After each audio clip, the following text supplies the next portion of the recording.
Hey guys, welcome back to the channel. Today, we're starting part 1 of an awesome What If Deku Ate a Devil Fruit and Got a Harem story. If you want to see part 2, drop a comment below and tell me what you think. Don't forget to like, subscribe, and share. It really helps the channel grow.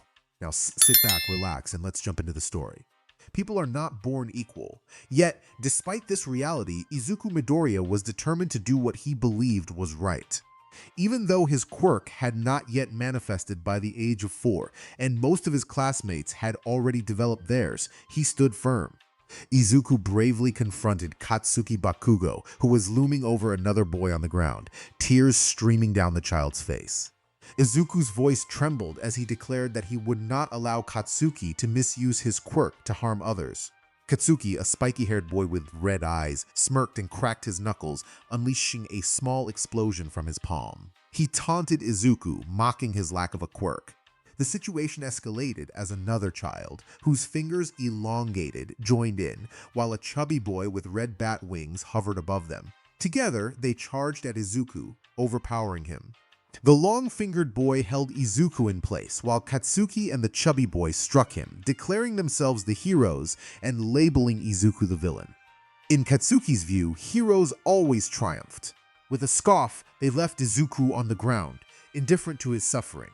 Izuku managed to crawl away from the playground, realizing that the boy he had defended had fled without offering help. Nevertheless, Izuku's instinct to assist others remained unshaken. He aspired to be a hero like All Might, believing that true heroes saved others, even at their own expense. The video of All Might's debut had inspired him deeply, and he had watched it countless times. As he gently examined his injuries, Izuku winced, feeling the sting from Katsuki's explosive punches. Katsuki's quirk allowed him to create explosions from sweat, while the chubby boy's strength added weight to his blows, and the long-fingered boy merely restrained Izuku. Izuku raised his fist to the sky, vowing that one day he would develop a quirk and prove that he could be a hero. However, the doctor's words shattered his hopes. With a cold demeanor, the doctor informed Izuku's mother, Inko, that it was unlikely he would ever develop a quirk. He explained that by age 4, children typically manifested a quirk inherited from their parents. He mentioned a peculiar trait found in quirk users. They lacked a second joint in their pinky toes, a characteristic that signified evolution. Since Izuku had 2 joints in his pinky toe, the doctor concluded that the chances of him developing a quirk were non-existent, regardless of age. He had seen late bloomers before, but Izuku would not be one of them.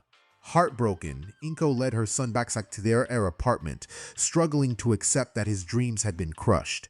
Her husband, Hisashi, was often away for work, leaving her to cope alone. Inko felt a pang of frustration at Hisashi's absence, especially since he had been away since Izuku was just a baby.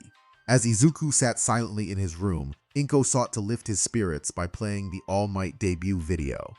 She hoped it would inspire him, while she also searched for articles about quirks, clinging to the hope that the doctor might be mistaken. After all, not everything was certain, and perhaps the first quirk users had also possessed 2 joints. Inko was determined to ensure her son had a bright future, even though he was quirkless. Her love for him was unwavering, and the doctor had reassured her that at least 20% of the population shared Izuku's condition. However, as she delved into research late into the night, her despair deepened. The doctor had neglected to mention that the percentage of quirkless individuals was shrinking rapidly, and within that group, 95% were elderly. As time passed, the number of quirkless children dwindled, and in Izuku's generation, the quirkless youth in Japan could be counted on one hand, with some to spare. Furthermore, quirkless individuals had a shorter life expectancy compared to those with quirks, as they were often seen as easy targets for villains. Tragically, they were also frequent targets for bullies due to their unique status. Izuku felt a wave of dread wash over him as he read an article revealing that the suicide rate among quirkless teens was 85%. It painted a bleak picture for his future. Inko was aware that her son was already facing bullying, despite his attempts to conceal it. She noticed him coming home with bruises, but he always claimed they were from playing with others. She had her suspicions, especially since many of his injuries bore burn marks. As Inko ordered katsudon for delivery, hoping to lift Izuku's spirits, he spoke with a voice devoid of emotion. He expressed his longing to be a hero, his eyes brimming with tears, ready to spill over. In that moment, Inko rushed to her son, tears streaming down her face as she tried to comfort him. She apologized repeatedly, her heart aching for his pain. In his mind, Izuku wished for her to understand his true feelings. He longed to be a hero. When Inko was compelled to update Izuku's quirk registry to reflect his quirkless status, the news spread quickly among his peers, despite her desperate pleas for discretion. The kindergarten teachers were careless in discussing another teacher in front of several children, revealing that Izuku was quirkless. The teacher in question showed no interest in addressing the situation, harboring a bias that placed quirkless individuals lower in status. This information quickly spread among the students, leading to Izuku's isolation. It wasn't due to his personality. Rather, it was because he was seen as different and unusual. In a world where quirks were the norm, those without them were often viewed as odd. Izuku found himself enduring the challenges of school life because of one teacher's thoughtless remark, which was never acknowledged or apologized for. Even the child Izuku had once protected turned against him, joining in the bullying after receiving his own quirk a few days later, eager to distance himself from Izuku's friendship. The situation grew more disheartening as most teachers overlooked Izuku, favoring Katsuki and other students with powerful quirks. Any misbehavior from Katsuki, including bullying, went unnoticed, as the adults hoped to gain favor with those who were more likely to become heroes. It was not a deliberate choice, but the reality was that individuals with strong quirks were often seen as future champions, leading others to boast about their role in nurturing a hero. In their class, there was an inherent aspect of human nature at play. While few attempted to support Izuku and create a sense of fairness, the reality was that he received minimal attention. Any toys he wished to play with were typically given to those with special abilities. Fast forward to second grade. One stormy night, lightning struck a field of fruit, leaving everything intact. However, one piece of fruit began to subtly change, developing swirling patterns and taking on a purple hue. This transformation went unnoticed as it was harvested, packaged, and sent to a nearby elementary school. During lunchtime for the second graders, Katsuki and his friends were assigned to serve food that day. The nutritious meal consisted of rice, pork eggs, miso soup, milk, and a fruit known as Yubari King, which had been specially cultivated to fit comfortably in a child's hand.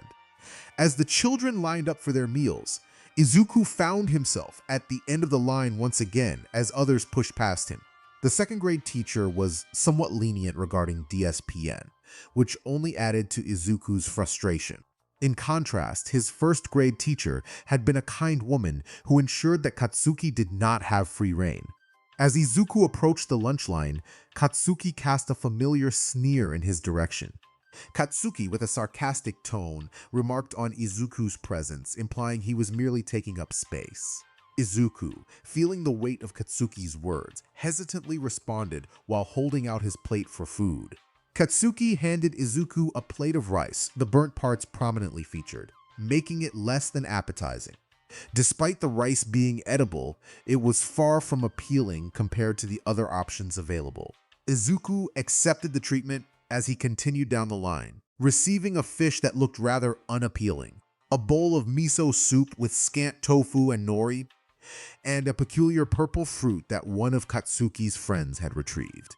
He settled into his usual corner, alone with his meal.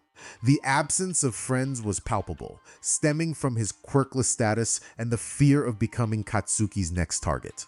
As he examined the strange fruit, he noticed its unusual swirls and raised his hand to get the teacher's attention. He requested a different fruit, expressing his concern about its appearance. The teacher, engrossed in a book, dismissed his worries, assuring him it was likely harmless. With a frown, Izuku reluctantly consumed his meal, leaving the fruit untouched. He glanced up to see Katsuki claiming another piece of leftover fish before returning to his notebook, where he diligently documented the quirks he had observed noting their advantages and disadvantages. Katsuki then slammed his hands down on Izuku's desk, startling him momentarily. He pointed out that Izuku had not eaten the fruit that Nabi had tried to reserve for him, with Nabi feigning anger as he raised his fingers. Izuku stammered an apology, explaining he simply did not want to eat it that day and offered it to Katsuki. Katsuki, refusing the offer, declared he would be a friend and help Izuku learn to appreciate the fruit. Without waiting for a response, Katsuki stuffed the fruit into Izuku's mouth, despite his protests. To avoid choking, Izuku chewed and swallowed, only to gee at the horrendous taste, which he imagined to be akin to something deeply unpleasant. The teacher, still disinterested, questioned Katsuki's actions, to which Katsuki replied that he was merely assisting Izuku. The teacher instructed him to ensure the trays were cleaned afterward. As soon as the teacher's attention shifted, Izuku managed to push Katsuki away, grabbing his milk and gulping it down to wash away the terrible taste, while others laughed at his predicament. Feeling defeated, Izuku pondered why he had to endure such treatment as the day continued. Later that night, after completing his thoughts in his analysis notebook, Izuku decided to take a relaxing bath. He felt a wave of relaxation wash over him as he sank into the tub, his body feeling lighter as he submerged deeper. At home, the atmosphere had turned tense. Hisashi, Izuku's father, had learned about his son's quirkless status and unleashed his frustration on Inko, blaming her for bringing forth a child he deemed useless. Hisashi's absence in Izuku's life was evident, as he spent most of his time working overseas, rarely checking in on his family. Ultimately, he demanded a divorce, wanting to sever ties with both Inko and Izuku, whom he viewed as a burden. Inko, however, fiercely defended her son, embodying the protective instincts of a mother. Hisashi's longing to cut all support was met with her determination, arguing that he had never been present to help raise Izuku. After a lengthy court battle, the judge ruled in favor of Inko, especially after Hisashi's infidelity came to light. She received a settlement that would provide for her and Izuku for the next few years, but she understood it would not be enough without further action. As the months passed, Inko found herself gaining weight due to stress eating, unable to change the situation regarding Izuku's challenges. Frustrated, she lamented her changing figure, realizing she was losing her once hourglass shape. Guilt gnawed at her for not being able to give Izuku a quirk of his own, compounded by the worries of being a single mother devoted to a child she loved deeply, yet constantly anxious about his future. Inko thought that perhaps a bath would help her unwind. She noticed that many of her clothes were beginning to feel tight. As she entered the bathroom, she spotted Izuku's clothes already in the laundry bin. Inko announced her presence as she opened the door, just in time to see Izuku's head dip below the water's surface. She cautioned him not to stay in the water for too long, but when he didn't respond, she turned to check on him and gasped in alarm. Izuku was struggling to rise from the water. Inko quickly lifted him out and he gasped for air. Concerned, Inko asked what had happened. Izuku, wiping tears from his face, expressed his confusion about suddenly feeling weak and unable to move. Inko attempted to console him, but her words only seemed to deepen his despair. He lamented that Kachan was right, feeling worthless and unable to even take a bath properly. Inko, nearly shouting in frustration, insisted that he was not worthless. However, Izuku ignored her and dashed out of the bathroom, wanting to retreat to his room to cry, despite being soaked. Inko grasped his wrist to prevent him from slipping on the wet floor. At that moment, everything changed. Izuku's arm unexpectedly stretched, making a sound like a urbi band as he continued to run, unaware of the transformation occurring. As he turned a corner toward his room, he felt his mother's grip still on his wrist. When he noticed the change, he hesitated and walked back, finding Inko staring at his arm in shock. She released her grip just as Izuku returned to his senses, and his arm shrank back to its normal length with a sound of brie retracting. Both Izuku and Inko screamed in surprise, their voices echoing back and forth until Izuku, overwhelmed, fainted and fell to the ground. Inko felt faint herself, but her instincts as a mother kicked in. She quickly summoned a pillow from the couch to cushion Izuku's fall.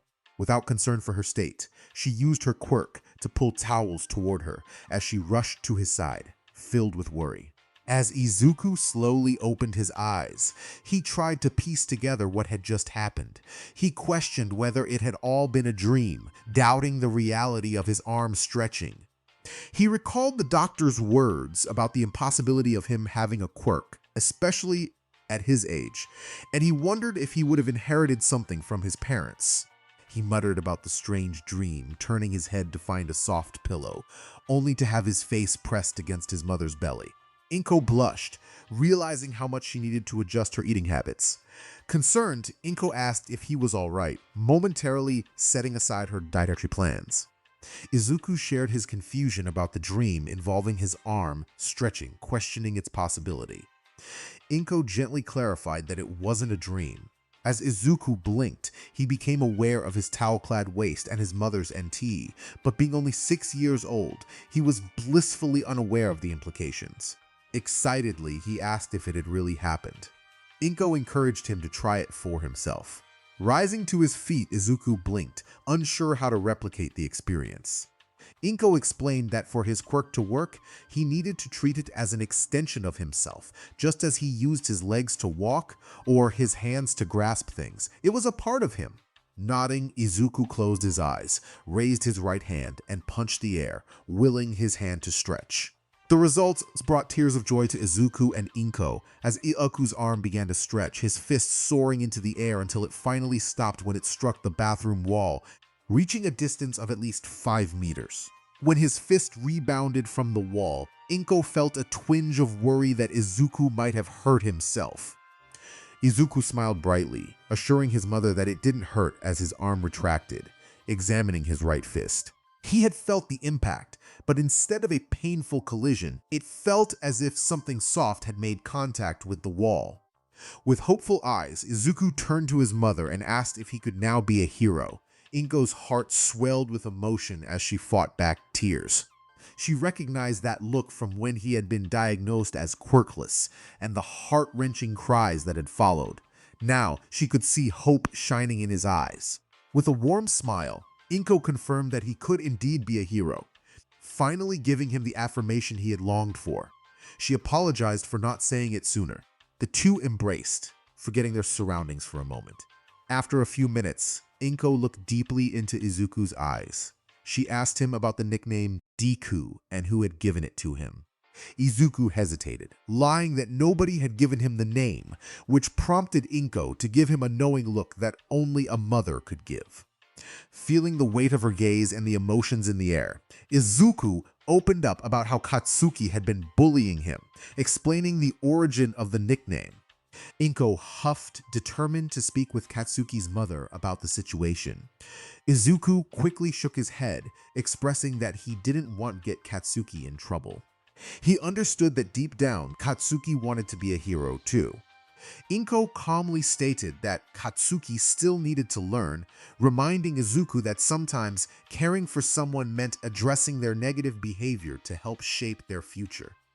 Izuku recognized the wisdom in his mother's words and agreed. Inko then posed the biggest question of all. How had Izuku obtained his quirk when the doctor had said it was impossible? Izuku began to mutter to himself as he recalled the events of the day. Inko sighed, realizing he had inherited this habit from her, a tendency to think aloud when reviewing various matters. She resolved to help both of them overcome this quirk. Inko interrupted his thoughts, asking if he had done anything different that day. Izuku thought for a moment before mentioning the strange fruit he had eaten. Inko felt a mix of concern and irritation at the thought of Katsuki feeding her child something potentially harmful. But her frustration grew at the teacher's indifference when Izuku had voiced his discomfort. Ironically, Katsuki had inadvertently been the one to give Izuku a quirk. As they finished discussing, both sneezed and shivered, suddenly reminded of their lack of clothing. Inko suggested they return to the shower to continue exploring Izuku's new powers and potential weaknesses. Izuku agreed cheerfully. As they headed back to the bathroom, a phrase echoed in Inko's mind. Some are born great, Others achieve greatness, and some have greatness move upon them. It felt as though Izuku embodied the last part of that saying. Fortunately, it was the weekend, allowing Inko and Izuku to experiment with his new quirk. They discovered that Izuku was fine with running water, meaning showers and waves were safe for him. However, standing water, like in a bath or pool, posed a danger. They couldn't quite understand why his strength diminished in water, but they continued their experiments.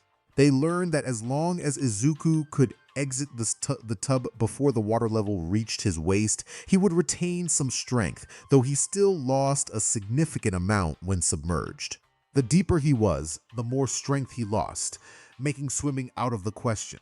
In terms of abilities, they found that not only could his arms stretch, but his entire body had the same capability. These were just initial observations, and they planned to visit a quirk specialist for a more thorough examination, ensuring it wouldn't be the same doctor as before. It was then that Izuku expressed his longing to take martial arts classes, believing that learning to fight alongside his new powers would make him even stronger. Recognizing that it would help her son grow stronger and learn to protect himself, Inko decided to take action. On Sunday, she brought Izuku to a well-known gym reputed for training aspiring heroes in combat. It was rumored that Yoroi Musha, one of the prominent heroes of the time, had emerged from this very program. However, they soon encountered the unfortunate bias against those without quirks. The male registrant inquired if they were interested in joining the summer training program for young heroes. Both Inko and Izuku nodded in agreement.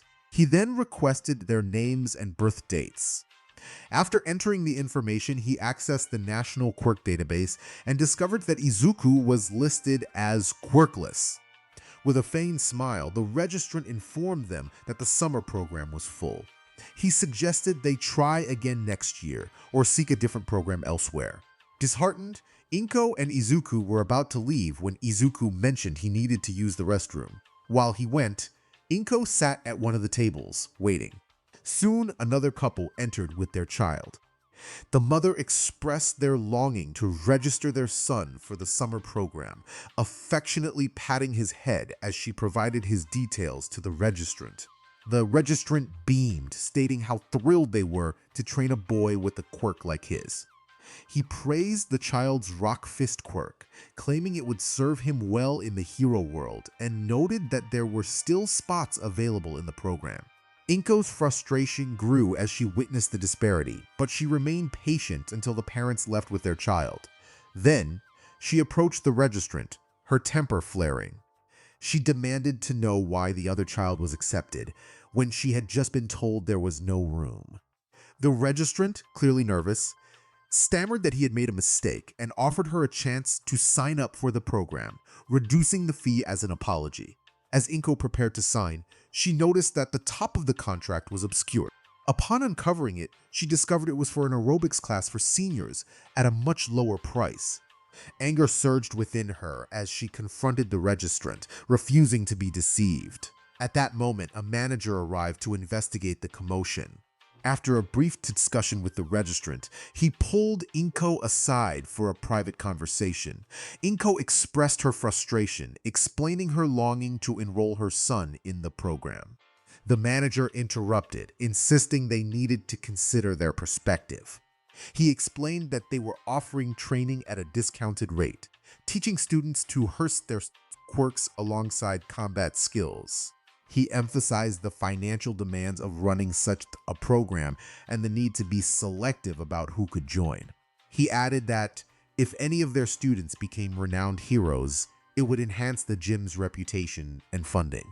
Taking a moment to breathe, he continued, stating that while it was commendable for Izuku to aspire to be a hero, the reality was that being quirkless meant he would never achieve that dream. He deemed it a waste of resources for both parties. Inko sighed internally, realizing she had neglected to update Izuku's quirk status at the nearest government office. However, this experience revealed the gym's lack of empathy for aspiring heroes. Their focus was solely on profit rather than nurturing potential. She reflected on the kind of hero she did not want her son to emulate, recalling Captain Celebrity, a hero whose fame had clouded his judgment. Despite the manager's discouraging words, Inko felt a surge of determination to prove him wrong.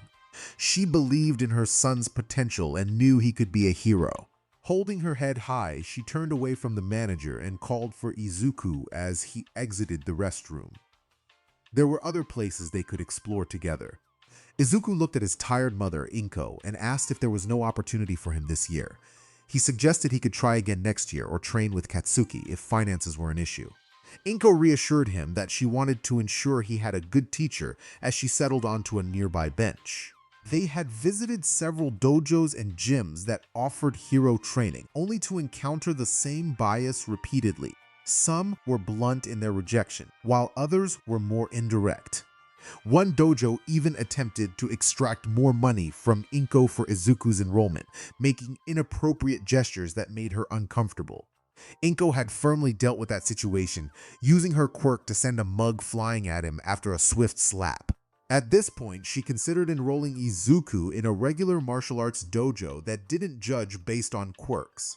She also hoped Izuku wouldn't inherit Katsuki's tendency to speak without a filter, although she doubted he would. Just as she made her decision, a flyer whisked past them. Izuku noticed it mentioned fighting and stretched out his arm to catch it with his new quirk. However, he missed it completely. Inko, seeing his intent, used her quirk to pull the flyer toward them. They examined the flyer, which advertised a dojo teaching Chinese kung fu and character building. It was within a reasonable distance for Izuku to run there after school, although it was located in a somewhat deserted area. Inko was about to discard the flyer when Izuku shook his head, feeling a strong sense of intuition about the place. He insisted that it felt right, prompting Inko to sigh and agree to check it out, noting that she hadn't exercised this much in ages. Upon arriving, they found a small crowd gathered at the dojo's entrance. Curious, they joined the group and stood beside a couple and their daughter with orange hair. The girl introduced herself as Itsuka Kendo as soon as Izuku stood next to them. Izuku introduced himself, feeling a rush of excitement at talking to a girl. Itsuka asked if he was there to learn how to fight, sharing that her dad recommended the dojo because the MCR was skilled. She then began to mimic kung fu poses, making Izuku laugh and join in. Inko smiled at the budding friendship and struck up a conversation with Itsuka's parents. Itsuka, curious, asked about Izuku's quirk. She proudly shared that her quirk was called Big Fist, which allowed her to make her hands grow larger. Just as Izuku was about to respond, a familiar voice interrupted. It was one of his old bullies, Zashi, who had become even larger since their last encounter. Zashi taunted Izuku, questioning his aspirations of becoming a hero despite being quirkless. The crowd began to murmur, and some parents and children stepped back from Izuku and Inko. Zashi's mother condescendingly suggested that Inko teach her son not to pursue impossible dreams, claiming that reality was harsher than he realized. Izuku felt tears welling up, and Inko was ready to defend him when Itsuka stepped forward, positioning herself protectively in front of him. She firmly told Zashi to be quiet, asserting that Izuku was not worthless and calling him a bully. Zashi laughed, mocking the situation and questioning Itsuka's intentions. In response, Itsuka declared that she would take him down like a bug, her hands growing larger in determination. Before anything else could happen, a loud crack echoed from the dojo entrance, causing everyone to freeze and turn toward the sound. A middle-aged woman with her eyes closed stood before them, holding a walking stick that reached her waist. She addressed the crowd with a commanding voice, acknowledging their presence, and then pointed her staff directly at Izuku, calling him out. The woman redirected her staff, indicating the boy next to Zashi. Zashi was surprised, wondering if she meant him. The woman confirmed that he could go home, stating her lack of intention to teach him, and then turned away, instructing everyone else to follow her.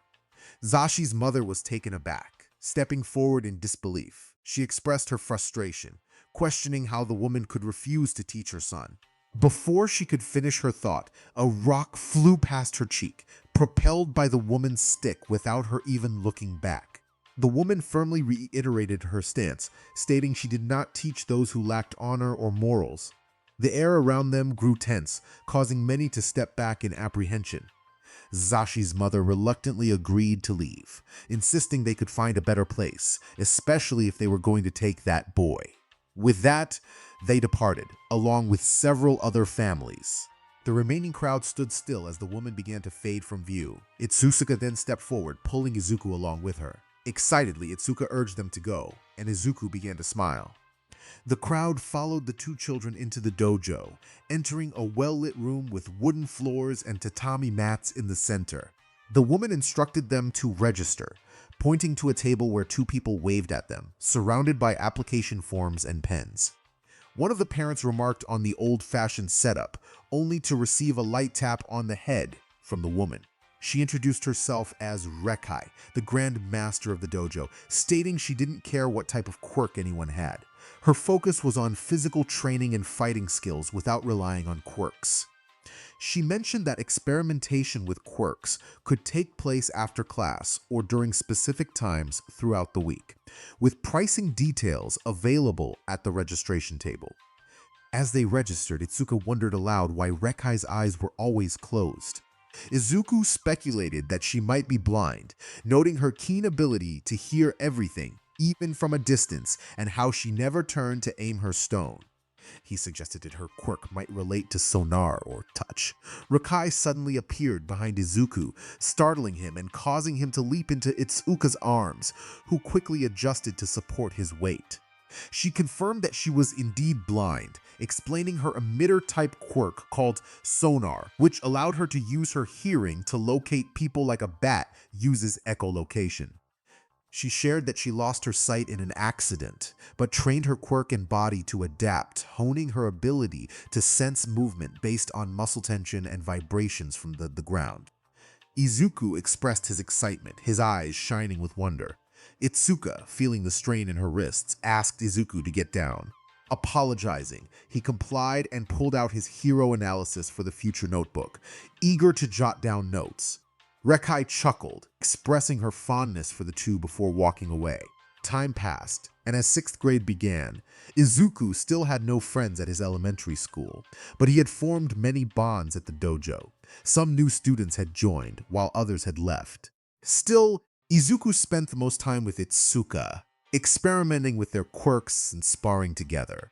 She had become his closest friend, making it all the more difficult when it was announced that Itsuka would be moving to another prefecture due to her parents' jobs.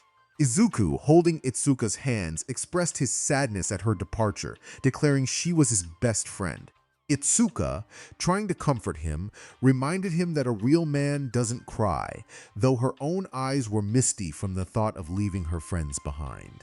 She encouraged him to pursue his dream of becoming a hero. Determined, Izuku wiped his tears and shared his aspiration to attend UA High School, just like All Might. Itsuka proposed a promise that in 4 years they would reunite at UA High, assuring him she would continue her training and expected to see him there as well. Izuku nodded enthusiastically before he and Itsuka shared a warm embrace. Itsuka then mentioned that they could still stay in touch through phone calls and online messaging. Izuku expressed his determination to become stronger, aspiring to be a hero like All Might. As the years went by, Izuku diligently honed his abilities and continued his training at the dojo. Rekai encouraged him to explore various dojos to learn different martial arts styles that would complement his quirk and fighting techniques, although he always returned to the foundation of Rekai's kung fu style. Through extensive experimentation and analysis, Izuku discovered that his body had RB-like properties, which granted him a significant resistance to blunt force.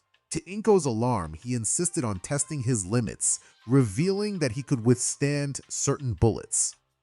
At a specialized quirk hospital, he learned that round bullets would bounce off his skin, while modern piercing bullets could potentially penetrate. The doctors speculated that he might only be able to deflect smaller caliber bullets, and the idea of testing against shotgun pellets was dismissed due to safety concerns. Izuku faced a month of grounding for even considering such an experiment. The passage of time transformed Izuku. He was no longer the timid, stuttering student. He had become someone willing to stand up for those who faced bullying. Many of these victims were often targeted by Katsuki, but Izuku intervened. Despite his ability to fight back, he chose to endure the blows until the bullies grew tired. There were strict regulations regarding quirk usage, and even though Katsuki enhanced his punches with explosive blasts, Izuku faced them without flinching, relying on his quirk's passive abilities to absorb the impact, only suffering minor burns from Katsuki's quirk. As a result, many students at his middle school believed Izuku lacked a quirk or that it was ineffective. Even when Katsuki faced consequences for his actions, he typically received only minor reprimands. The admiration from students and teachers for Katsuki's impressive quirk was palpable, as they believed he would excel in the hero world. Despite his aggressive demeanor, Katsuki displayed extraordinary instincts and reflexes, along with remarkable fighting talent. He attended a few martial arts classes, but primarily trained himself. Academically, he was also among the top students at Aldera Junior School, which led teachers to overlook his misbehavior in hopes of elevating the school's reputation. Izuku found solace in the friendships he had formed at the dojo, where he trained alongside Grandmaster Reika and communicated with Itsuka through messages. He had long ceased to care about proving his worth to Katsuki, realizing that the effort was futile.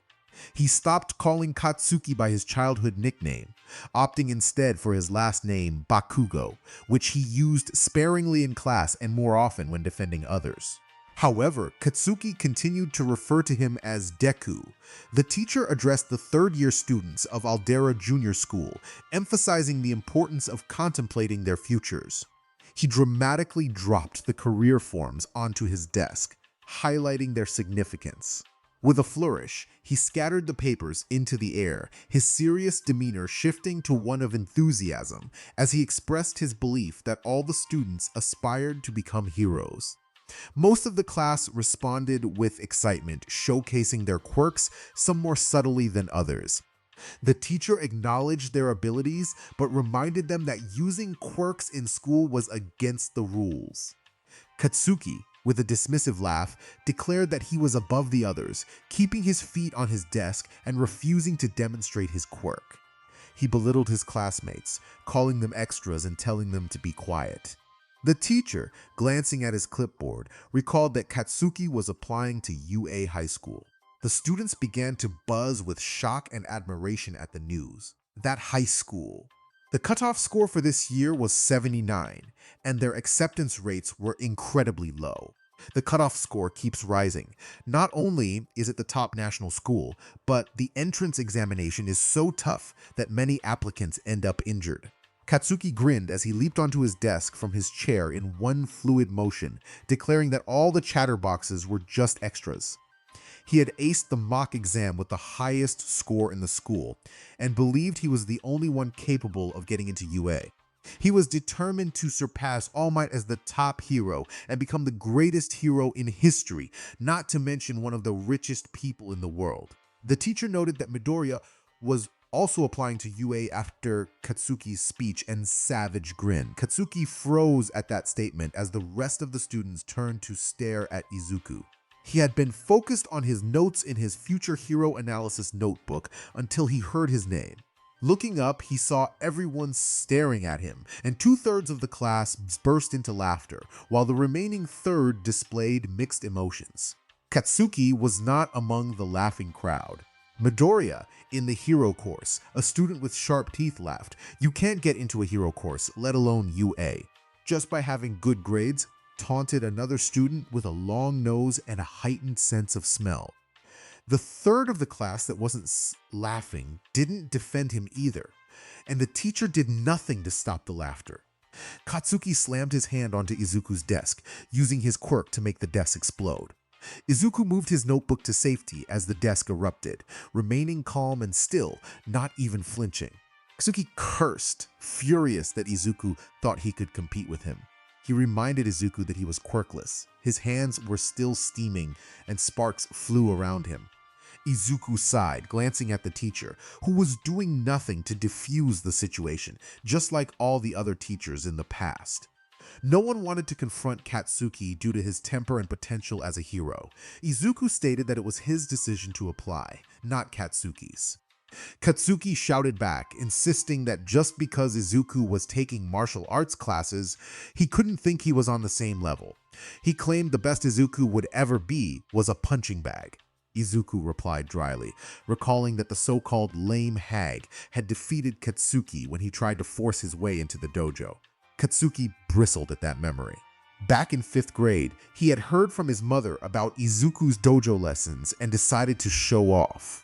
He had never felt so humbled when he attempted to attack one of the students, only for Rekai to intervene and effortlessly subdue him before kicking him out. Katsuki quickly recovered from the flashback, insisting that Izuku was still worthless. Izuku stood up, facing Katsuki directly. Years of training at the dojo had given him a slim but muscular figure, perfectly suited for his fighting style, even if his uniform concealed it. He was tall enough to meet Katsuki's gaze. He declared that he didn't care what Katsuki thought and wouldn't cater to his ego, reminding him that he had also aced the mock exam and tied for 1st place. Katsuki's hands began to smoke again as he growled, but the bell rang, signaling that homeroom was over. The teacher urged the students to return to their seats, assuring them that their next instructor would arrive shortly. "This isn't over yet, Deku," Katsuki snarled as he sat down. "Nice talking to you too, Bakugo," Izuku replied as he took his seat. Suddenly, a store owner cried out for help, shouting that a thief was escaping. A vaguely humanoid figure in jeans rushed out of the convenience store, stacks of bills stuck to its body. The sludge villain cackled as he pushed a woman who had used her quirk to create a shield for protection. His arm struck a pole but passed through effortlessly, showing no sign of hindrance. The chaos of the morning had left many heroes occupied with other matters, allowing the villain to take advantage of the situation. Civilians expressed their frustration, noting how many individuals misused their quirks or resorted to crime instead of helping others. A very thin man dressed in oversized briefs and a white shirt emerged from a supermarket carrying 2 bottles of soda. He coughed as he took in the scene, his skeletal frame almost devoid of muscle or fat. One civilian sighed, commenting on the seemingly endless trouble.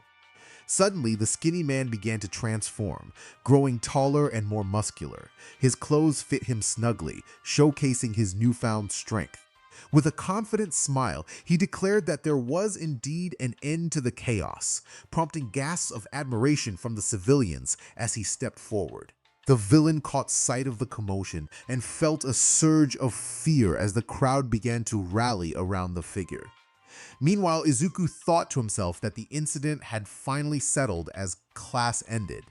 He planned to head home to finish his analysis for the day and organize his notes. As he packed his notebook into his backpack, he heard a familiar voice calling out to him. Katsuki, flanked by his 2 lackeys, approached while the other students watched with curiosity.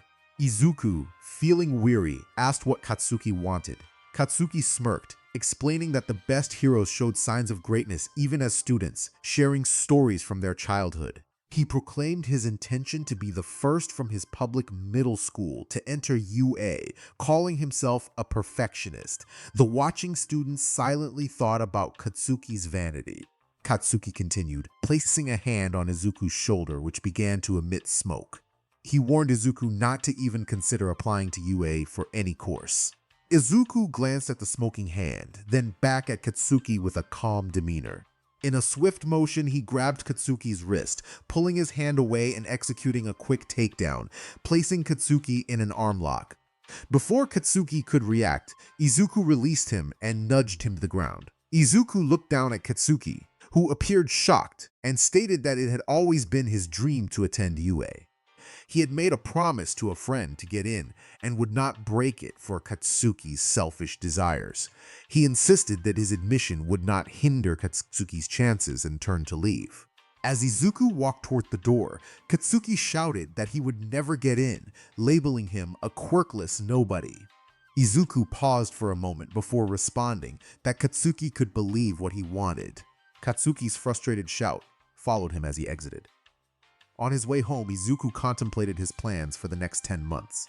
He knew he needed to intensify his training to secure his place at UA, and was willing to ask Rekai for sparring sessions, even if the thought made him uneasy. Suddenly, his phone buzzed with a message from Itsuka, encouraging him to make it into UA in 10 months. With a smile, Izuku replied to her message. As he passed through a tunnel, the sludge villain seeped through a manhole cover, coalescing behind him. The villain muttered about capturing a medium-sized target before lunging at Izuku. Hearing the noise, Izuku quickly turned and flung his arm back, grabbing a pole that helped him evade the villain's grasp just in time. The villain missed, nearly catching his legs as he escaped.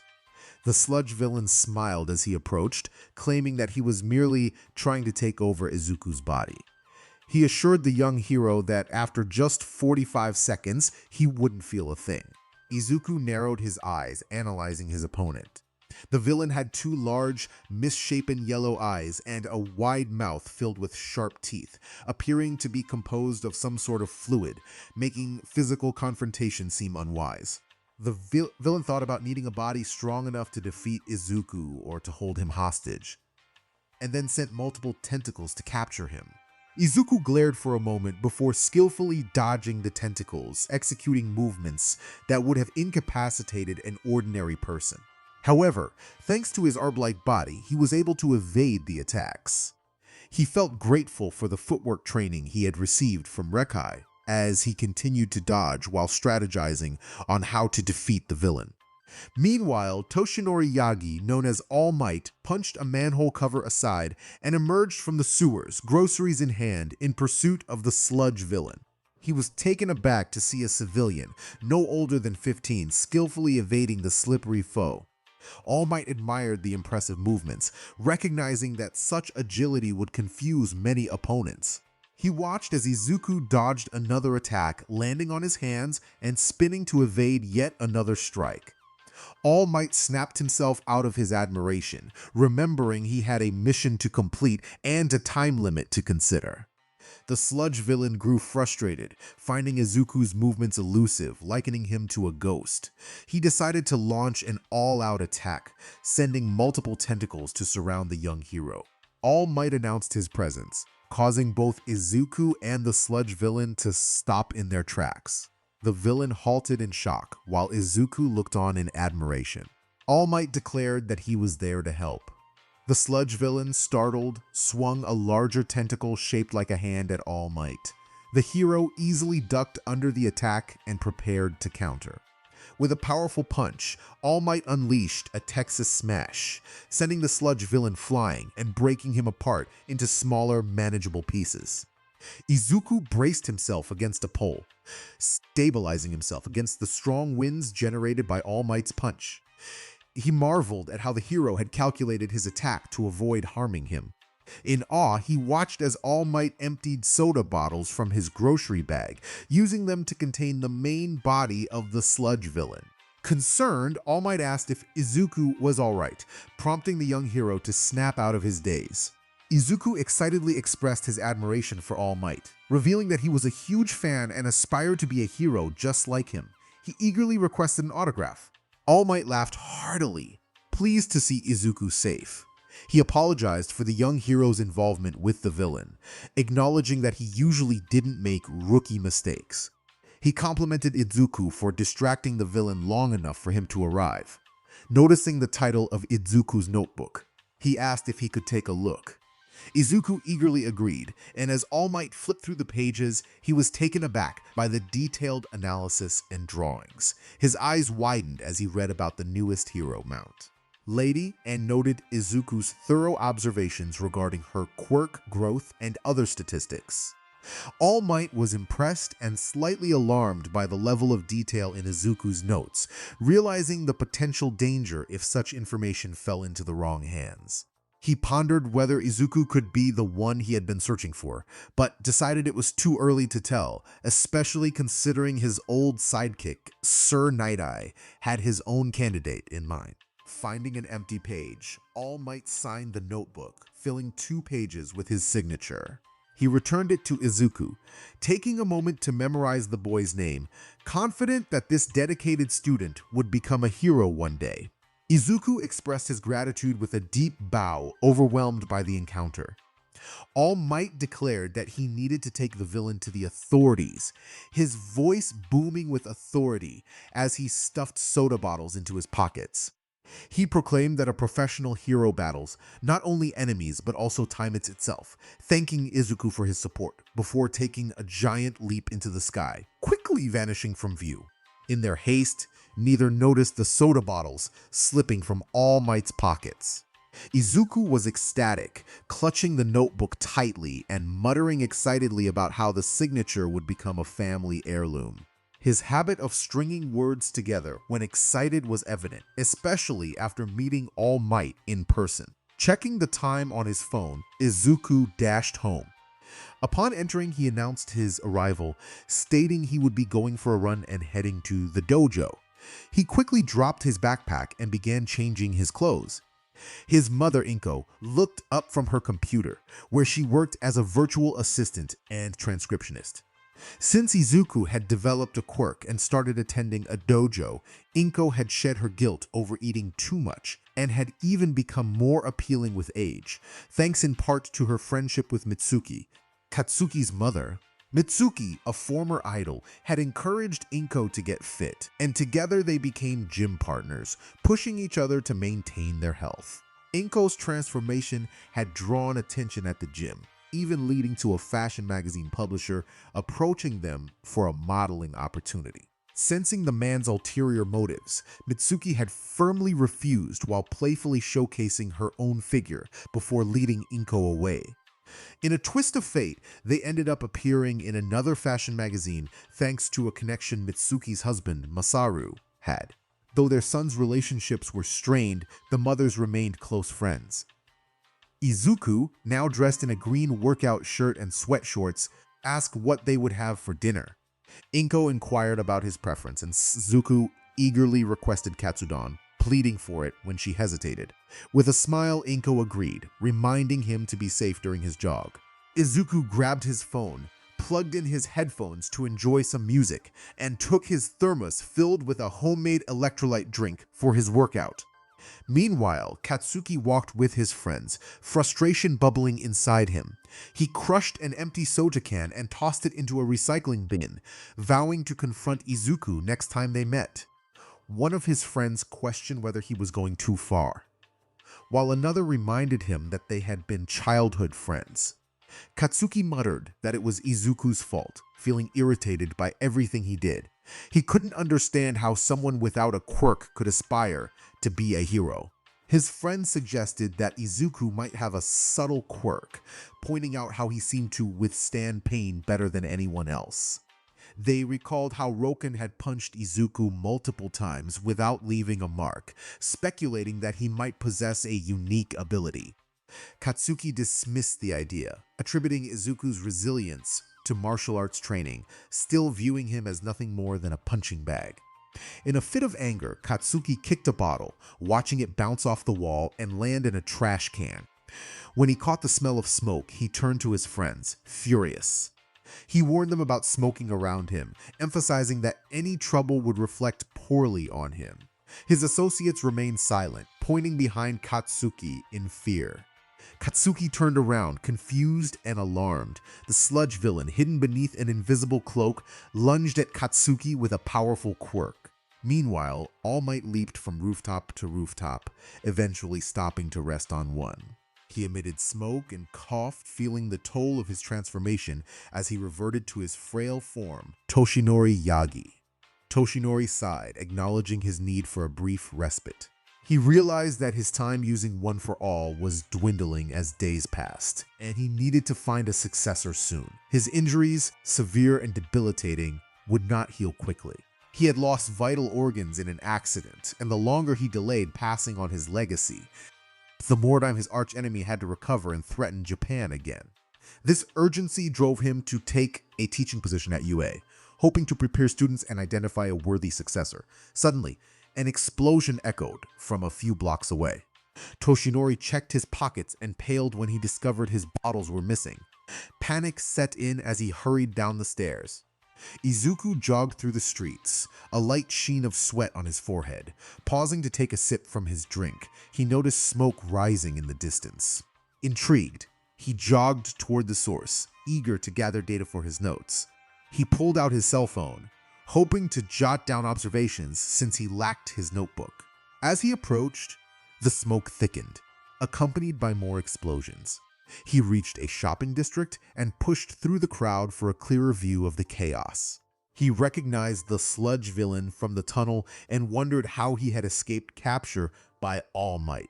The villain must have been skilled at evading capture. Izuku began to assess the situation, observing both the villain and the heroes on the scene. Death Arms focused on punches and grapples, but against the sludge villain, who seemed resistant to such attacks, he was ineffective. He lacked the power of All Might to drive the sludge villain away. Kamui Wood struggled against the explosions and flames, which destroyed his wood-based quirk whenever he attempted to intervene. Instead, he concentrated on rescuing civilians. Backdraft, though potentially helpful, was focused on rescue missions and was doing his best to contain the spreading fire. Mount Lady, the newest hero, found herself unable to act due to the narrow streets, which restricted her gigantification quirk. Izuku noted that she couldn't adjust her size, limiting her to 2 default forms, and began to list the drawbacks of such a quirk. 2 additional heroes were present, one with a baseball motif and the other wearing a Plague Doctor mask, but neither could contribute effectively. A civilian voiced frustration, questioning why the heroes were not taking action. Another responded, explaining that the villain had captured a schoolboy and was using his quirk to create explosions, preventing the heroes from approaching without risking harm to the hostage. A call for a hero with a suitable quirk echoed through the crowd. Izuku's gaze locked onto the slime hero, who had turned just in time for him to see Katsuki Bakugo, a former childhood friend he had complicated feelings about, trapped within the villain. Katsuki's eyes, once filled with arrogance, now reflected desperation, fear, and pain, silently pleading for help. Without a moment's hesitation, Izuku sprinted past the police officers and heroes. Toshinori, who had been observing from the crowd, felt a surge of helplessness. Seeing Izuku rush forward shocked him. He mentally screamed for the boy to turn back. Death Arms, taken aback, shouted for Izuku to return, unable to react in time. The sludge villain glared at Izuku, recalling the boy who had delayed him long enough for All Might to arrive. Katsuki widened his eyes in shock as he struggled against the villain's grip. Izuku focused intently on the sludge villain, blocking out the shouts around him as adrenaline surged through his body. The villain lashed out with tentacles, but Izuku skillfully dodged them once again. Memories of his notes on Kamui Woods flashed in his mind, prompting him to kick up some rubble and hurl it into the villain's eyes, followed by a swift kick. The villain flinched, loosening his hold on Katsuki just enough for him to breathe. Now Izuku thought to himself as he stepped forward and extended his arms, allowing them to stretch. Katsuki's eyes widened in disbelief as Izuku's hands passed through the sludge, gaining enough momentum to grab him by the torso. Izuku quickly wrapped his fingers around Katsuki. What in the world? Wondered the heroes, watching Izuku's impressive dodging skills. Izuku pulled with all his strength, trying to free Katsuki. Pull, kid, pull, Death Arms urged, breaking free from his shock and rushing to assist. No, the sludge villain shouted, attempting to pull Katsuki back. As the villain began to drag Katsuki in, his upper torso was freed. Let go of me. Katsuki howled, aiming his right hand at the villain and unleashing a powerful explosion. The villain roared in pain, releasing Katsuki, who flew directly into Izuku. Why are you helping me, Deku? Katsuki growled as Izuku let him go. My legs just moved on their own, Izuku replied, keeping his gaze fixed on the villain. Despite our differences, I still want to be a hero, and it's a hero's duty to risk their life. Plus, you looked like you needed saving. He offered a small smile and a laugh. Toshinori, observing from a distance, felt a chill run down his spine. Could it be? Have I finally found him? The next torchbearer, Toshinori wondered. I'll take you down, the villain screamed, swinging his arms wildly. Everyone quickly dodged as Izuku propelled himself into the air. I'm ending this. Izuku declared, pulling his right arm back and stretching it as far as it could go while twisting it repeatedly. The length of his arm astonished many, surpassing Mount Lady's height. The sludge villain launched tentacles to attack Izuku, but Kamui Woods intervened, blocking the attacks with his own quirk. "I won't let you, evildoer," Kamui Woods shouted, tangling the villain's strikes. Izuku was already descending, allowing gravity to add momentum to his attack. With a fierce roar, he unleashed his corkscrew punch, spinning as it connected with the sludge villain. The impact was so powerful that it shattered the villain into pieces, drilling through him until it struck the ground, breaking the concrete and scattering the remnants of the sludge villain. As the crowd erupted in cheers and rushed to congratulate the heroes, Toshinori Yagi stood at the back, trembling with excitement and happiness as he watched Izuku blushing from the praise. "I found him," Toshinori thought, overwhelmed with joy. "I finally found my successor." Izuku walked home, fatigue etched on his face. After the crowd's praise, he faced reprimands from the heroes and police for his reckless actions and for using his quirk in a public setting. Meanwhile, Katsuki received accolades from two lesser-known heroes, who invited him to join their agency when he turned pro. Still, he too had been praised. In a small flashback, Death Arms scolded Izuku, standing beside Kamui Woods. "There was no reason for you to risk your life like that." "Wow, you're impressive," the Plague Mask hero said to Katsuki. "With a quirk like that, you'll easily go pro. Reach out to me when you're ready. I'd love for you to be my sidekick during training." The news reporter seemed more interested in praising Katsuki than in reprimanding Izuku, largely ignoring the latter's scolding. "That said," Death Arms whispered conspiratorially, glancing around to ensure no reporters were listening, "nice job out there, kid. I admit that villain would have been tough for any of us to handle until you stepped in. You'll go pro in no time. If you want to have some fun, come to my agency. I can teach you some effective punching and grappling techniques."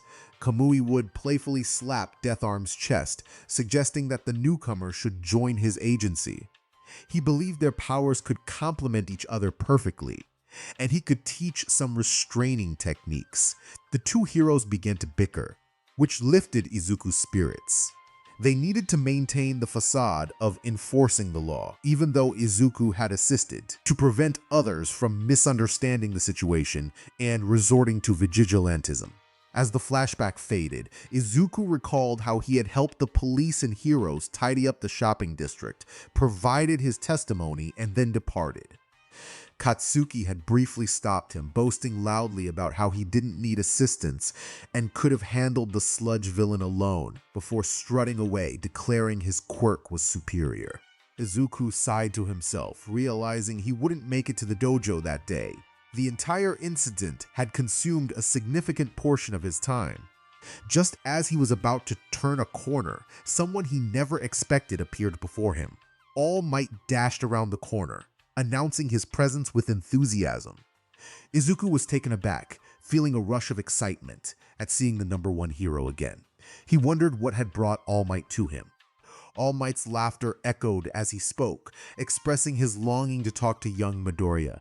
Izuku blinked in surprise, pointing to himself and scanning the area for anyone else who might share his last name. He was astonished that All Might even remembered him. All Might smiled brightly, confirming that he was indeed speaking to Izuku. He had a simple question regarding Izuku's brave actions during the encounter with the sludge villain. He wanted to know why Izuku had rushed to help his friend when professional heroes were present. After a moment of hesitation, Izuku admitted that he hadn't really thought about it. His instincts had taken over to save Katsuki. He explained that although they weren't close and often clashed, seeing Katsuki's desperate expression had compelled him to act. He couldn't just stand by when he could help, and he would always rush forward to assist others. As Izuku spoke, his confidence grew, and All Might's grin widened in response. All Might thought to himself that Izuku was the one he had been looking for. He proclaimed that when he first saw Izuku with his analysis notebook, he recognized potential in him. Now, he was even more convinced that Izuku would surpass him and achieve great things. Izuku was astonished by All Might's belief in his potential to exceed even the legendary hero. All Might chuckled at Izuku's surprise, explaining that true heroes often acted instinctively to protect others, putting their lives on the line. He expressed his longing to help Izuku reach his goals, believing he was worthy of inheriting his power and becoming the symbol of peace. Izuku was confused by the mention of inheriting All Might's power. He wondered if it was truly possible to inherit his quirk. All Might confirmed that he was indeed referring to his quirk. He had often deflected such questions with humor, but the truth was different from what the tabloids speculated. He wanted to discuss it further, but in short, he asked if Izuku would be willing to train under him. Without hesitation, Izuku agreed. He felt exhilarated, declaring it the best day ever as he rushed home. Upon arriving, he was immediately bombarded with questions from his mother, who had seen the news. After reassuring her that he was fine, he retreated to his room to organize the data he had collected that day. Just in time, he noticed a video call from Itsuka. Stretching his arms and grabbing his headset, he answered the call. Itsuka greeted him with a frustrated shout, her voice coming through his headset. Izuku tried to clarify his hearing, greeting her and guessing she had seen the news. Itsuka glared at him through the screen, wearing a simple tank top. She sarcastically remarked that she hadn't seen the news, but of course she had. She mentioned the coverage of his heroic act, emphasizing that he was the only one with green hair who could do such things. She then asked if he was hurt at all. Izuku smiled, assuring everyone that he was unharmed. He explained that his body was made of RB, making physical blows less impactful. Itsuka responded with concern, pointing out the fire they had encountered. She inquired if the boy who had been caught in the explosion was Bakugo, the bully who had previously tried to invade Rakai's dojo and had faced defeat there. Izuku confirmed that it was indeed Bakugo and mentioned that the sludge villain had somehow managed to capture him. Itsuka remarked that Bakugo had brought it upon himself and suggested they change the topic. She asked if Izuku was preparing for UA. Izuku enthusiastically affirmed that he was committed to their promise. Itsuka playfully warned him to ensure he succeeded, her smile softening the seriousness of her words. She added that she wouldn't forgive him if he failed. Izuku promised he would succeed and, in a hushed tone, revealed that he was receiving training from a professional hero. Itsuka expressed her envy and curiosity about who the hero was, but Izuku teased her by withholding the information. Just then, he heard his mother calling him for dinner, prompting him to say goodbye and leave his room. In her own room, Itsuka sat in front of her computer, staring at the blank screen. She gently placed her hand on it, whispering how much she looked forward to seeing Izuku again. After turning off the screen, she stood up to change her clothes. In a corner of her room, hidden from view, was a small plush doll that resembled Izuku. 2 days later, at Dagobah Municipal Beach, Izuku and Toshinori Yagi were enjoying a conversation. It was Saturday, a day free from school worries for Izuku. Toshinori was sharing insights about his quirk, One for All, and the reasons behind his search for a successor, along with other secrets that needed to be kept confidential. Izuku's admiration for All Might deepened as he learned about his new mentor's dedication to hero work despite his physical challenges. After a brief cough, Toshinori, in his lean form, shifted the focus back to Izuku, asking him to elaborate on his quirk. Izuku explained that he was entirely made of RB, demonstrating by stretching his face in ways that defied human limits before returning it to normal. He detailed his immunity to blunt force and mentioned that while some bullets bounced off him, he had never tested against real bullets due to fear. A doctor had theorized that 0.2 caliber bullets might be the limit for him. He could stretch his limbs up to 150 yards before feeling strained and had been taking martial arts to enhance his abilities. Toshinori was taken aback by the potential of Izuku's quirk, recognizing it as a combination of various abilities. He realized that with One for All, Izuku could become a significant force for peace in the future. Izuku then added that he couldn't swim, which surprised Toshinori. He clarified that whenever he was in standing water, he lost strength as soon as it touched his skin. He could manage shallow water, but struggled in deeper situations, unable to move effectively. He mentioned that he was fine with running water like ocean waves or showers. Toshinori noted this limitation, but decided to address it later, considering a full-body suit that could protect Izuku from water exposure. Determined to assess Izuku's readiness, Toshinori instructed him to remove his shirt and breathes for inspection. A bit nervous, Izuku complied, standing in his boxers as Toshinori examined his physique. Toshinori complimented Izuku's muscle structure, noting that his build was functional for combat rather than for show.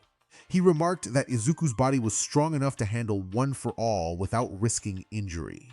With that, Toshinori transformed into his hero form, All Might, ready to continue their training. Izuku shivered at the thought of exploding limbs, realizing he owed his training to Rekkai. All Might, with a booming voice, encouraged him not to waste any time. It was time for Izuku to inherit One for All, and he presented a piece of his hair to him. Izuku blinked in confusion at the hair, tilting his head as All Might explained that to inherit One for All, he needed to ingest the current holder's DNA. Hair was the least unpleasant option, and All Might assured him that he had cleaned himself beforehand. With slight reluctance, Izuku accepted the hair, joking that it would be easier to directly pump blood into his stomach. He consumed the hair and chased it down with water, gagging slightly as he did. All Might praised him and informed Izuku that it would take a few hours for his body to process the hair and access One for All. He then announced that their training would begin immediately, emphasizing the importance of cleaning up the littered beach they stood on. He explained that this area had been neglected for years due to ocean currents bringing in trash, turning it into an illegal dumping ground. Izuku nodded in agreement, recalling how the trash had accumulated over time, making it difficult to identify who owned what. Most people avoided dealing with the mess. All Might declared their mission to restore the beach, expressing his belief that true heroism was rooted in volunteer work rather than seeking fame and fortune. Izuku eagerly agreed, preparing to stretch and get ready for their workout. They discussed a training schedule, with All Might ensuring Izuku had time to continue his dojo training. He was impressed with Izuku's footwork and didn't want him to neglect that aspect of his training. Just as they finalized their plans, Izuku felt a sudden change in his body. Excitedly, he announced that he had finished absorbing the hair. However, before All Might could respond, Izuku suddenly became ill, throwing up bold. All Might's concern grew as he called out to Izuku, worried that he might be allergic to something. As Izuku continued to vomit, blood now streaming from his eyes, All Might panicked and scooped him up, determined to get him help. Knowing he couldn't take Izuku to a regular hospital without risking exposure of One for All, All Might activated an emergency alert on his phone to notify his trusted doctor. He then sprinted toward UA High, his alma mater. At UA High, Recovery Girl was enjoying a quiet weekend reviewing student files when her phone rang with an SOS alert. Recognizing the urgency, she quickly transformed her nurse's office into an intensive care setup and pushed a gurney out. The principal, Nezu, joined her, asking if she had received the signal. Recovery Girl confirmed the alert and suggested they summon Nemuri and Ectoplasm for assistance. They were on their way, Nezu replied calmly, having anticipated the possibility of injuries, so he had also called for Sekijiro. Recovery Girl complimented him on the good call, instructing that Ectoplasm should meet them in her room with both A-type and O-type BLD ready for transfusion. Recovery Girl, Nezu, Nemuri Kayama, known as Midnight, and Sekijiro Khan, the build hero Vlad King, were all waiting at the secret entrance of UA. They opted for this route to avoid drawing too much attention and to be closer to Recovery Girl's room. Both Midnight and Vlad were in their hero uniforms, prepared to go out on patrol. Suddenly, the ground before them erupted into a crater as All Might made his dramatic entrance. Concerned, Recovery Girl shouted, noticing build splattered across his uniform, along with some other unpleasant substances. All Might hastily reassured them that he was unharmed but emphasized the urgency for the boy he was carrying, quickly placing a convulsing Izuku onto the gurney. Izuku's eyes had rolled back, showing only the whites. Surprised that All Might had used the SOS signal for this boy, they set aside their questions and hurried Izuku toward the ICU. Izuku's body began to show signs of distress, cuts appearing as blood flowed from his limbs. Recovery Girl ordered Midnight to help put the boy to sleep, while All Might and Vlad worked to restrain Izuku's thrashing. Midnight nodded, tearing the sleeves of her bodysuit to expose her skin before activating her quirk, Somnambulist. They held their breath as the sleeping gas enveloped Izuku, causing him to fall into a more manageable slumber. Recovery Girl instructed Vlad to stop the bleeding from Izuku's wounds and turn to All Might, asking for the boy's bald type. All Might frowned, unsure, before rummaging through Izuku's wallet and finding a BLD donation card from the Japanese Red Cross. He quickly shared that Izuku had O-type BLD. Recovery Girl muttered about their luck, noting that they didn't have any staff with O-type BLD available.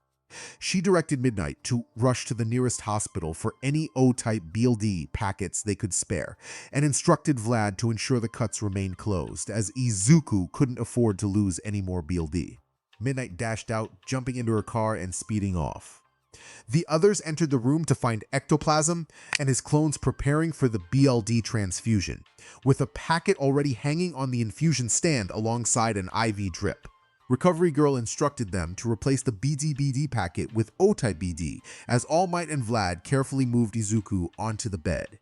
Ectoplasm's clone quickly tossed a packet to them, and Nezu, along with Recovery Girl, inserted catheters into Izuku's arms. Ectoplasm's clone surrounded Izuku, holding him steady while Vlad ensured that his B didn't mix with Izuku's. Nezu suggested that All Might take a shower and explain everything afterward, advising him to revert to his regular form to conserve his energy. All Might nodded, steam rising around him as he transformed back into his slimmer self. The staff at UA had already been informed of All Might's injury, as he was set to teach there next year. After a quick shower and change of clothes, Toshinori took a seat, his hands covering his face in a moment of prayer. Nezu placed a cup of tea beside him, inquiring about what had happened, while Recovery Girl continued to assess the situation.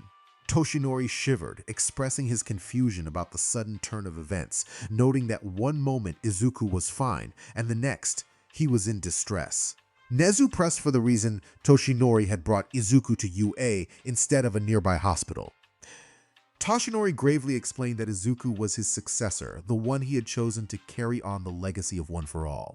He lamented that such a situation had never occurred before with anyone inheriting the power. Nezu understood the weight of Toshinori's words.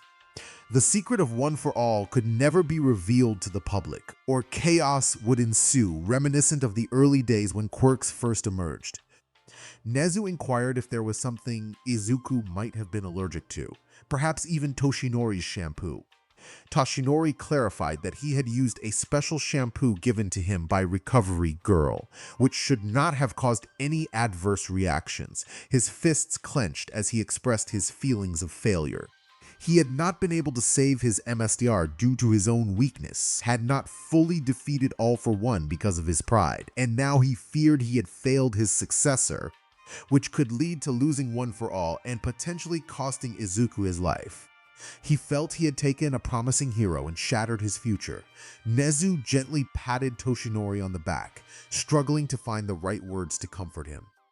Despite his vast intelligence, he felt at a loss, especially since he didn't fully understand the intricacies of One for All. He suggested that perhaps Gran Torino, Toshinori's former mentor, might have insights that could help. The mere mention of Gran Torino sent a shiver of apprehension down Toshinori's spine. He nodded, steeling himself, and dialed his old M-Star's number. After a few rings, the call connected. Gran Torino's voice came through, filled with surprise at the unexpected call. He expressed his discontent at Toshinori's lack of communication. But Toshinori quickly interrupted, urgently requesting Gran Torino's presence at UA due to a serious matter involving Nana. Gran Torino agreed to come as soon as possible, and the call ended. Time seemed to stretch as Toshinori waited, the minutes feeling like hours. Midnight arrived, bringing with it a box filled with O-type BLD packets. Eventually, Gran Torino arrived and began to inquire about the situation. Now, all they could do was wait. Gran Torino took a sip of his now cold tea and asked if the boy was the one Toshinori had mentioned. Toshinori, his voice weary, confirmed his hopes but expressed his deep concern. He felt that if the boy didn't recover, he would bear the weight of an innocent life lost. He didn't care about the potential failure of the succession. All he wanted was for the boy to live and fulfill his dream of becoming a hero. Nezu, curious, shifted the conversation to a lighter topic, asking why Toshinori had chosen this particular student. Toshinori smiled faintly as he recounted his first meeting with Izuku and how diligent he was. He even shared a video of Izuku rescuing Bakugo, though Nezu requested multiple perspectives. They watched various recordings, some focusing solely on Izuku, others on the sludge villain, and finally a broader view captured by a security camera.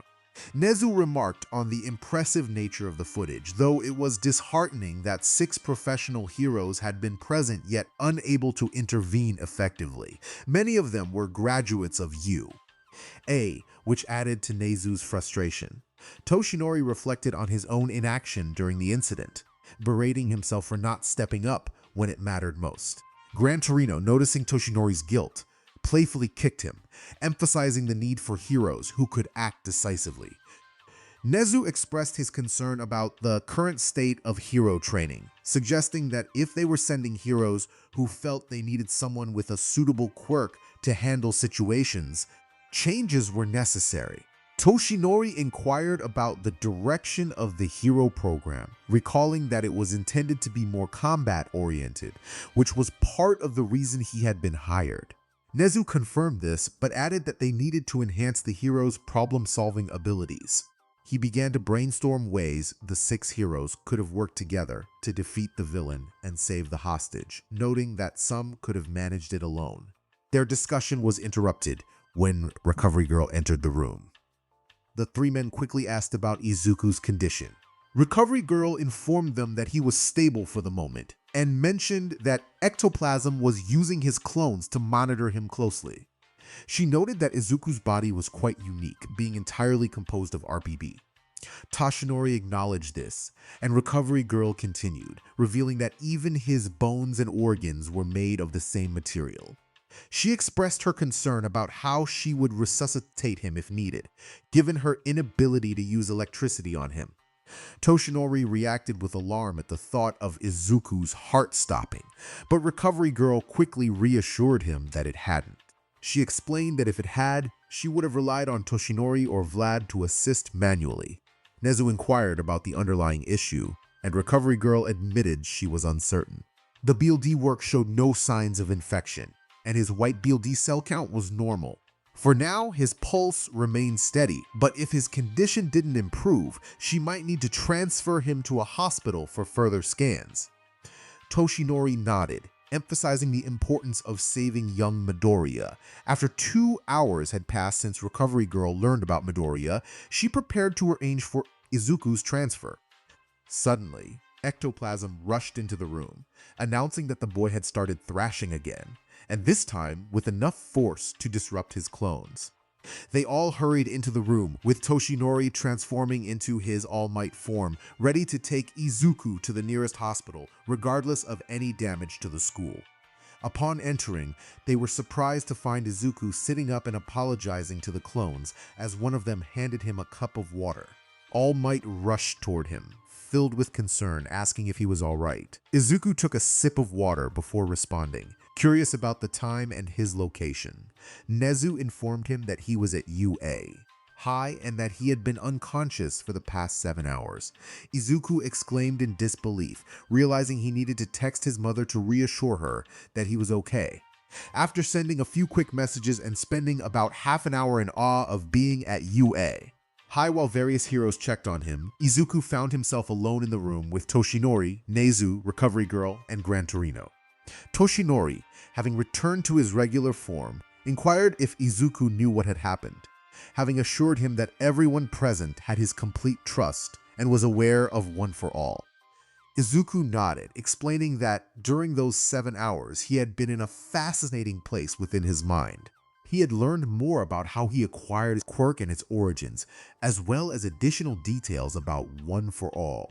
Recovery Girl asked why he believed that. Izuku met Toshinori's gaze and revealed that he had encountered the past predecessors of One for All, including Nana Shimura and the other 6 users. He then recounted his experience. In the darkness, Izuku had questioned his surroundings, recalling his conversation with All Might, the sensation of change within him, and the overwhelming pain that followed. After that, everything had gone blank. As he stood in the darkness, he realized he was without clothes, unable to see anything, not even his own hands. A menacing voice echoed, claiming ownership over him and demanding that no one else be present. Suddenly, he felt invisible chains constricting around him, causing discomfort. Despite his efforts to break free, he was unable to escape. The voice shouted again, insisting that intruders must leave. Another voice intervened, demanding that the kid be released. As Izuku adjusted to the darkness, he noticed 7 orbs of light battling a formidable figure resembling a devil, complete with black horns and fiery dark wings. The orbs of light clashed against the devil, tightening the chains around Izuku and intensifying his discomfort. He could hear the orbs exclaiming their attacks.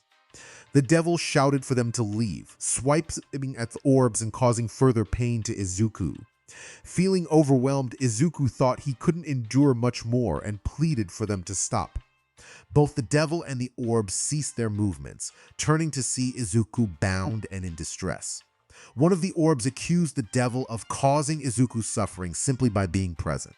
The devil retorted that he had been there first and had not harmed Izuku, claiming to have given him his powers. Izuku, confused, asked if the devil had been inside him for 7 years, realizing it might be linked to the strange fruit he had eaten. When the devil confirmed this, the orbs exchanged incredulous glances. One of the orbs questioned the logic of the devil's presence being tied to Izuku's consumption of the fruit, while another orb pointed out their similarities to the devil through their connection to the current host. Izuku pondered the situation. Feeling the strain on his body, he recalled the moments before arriving in this place, where he had been overwhelmed by pain and bawled.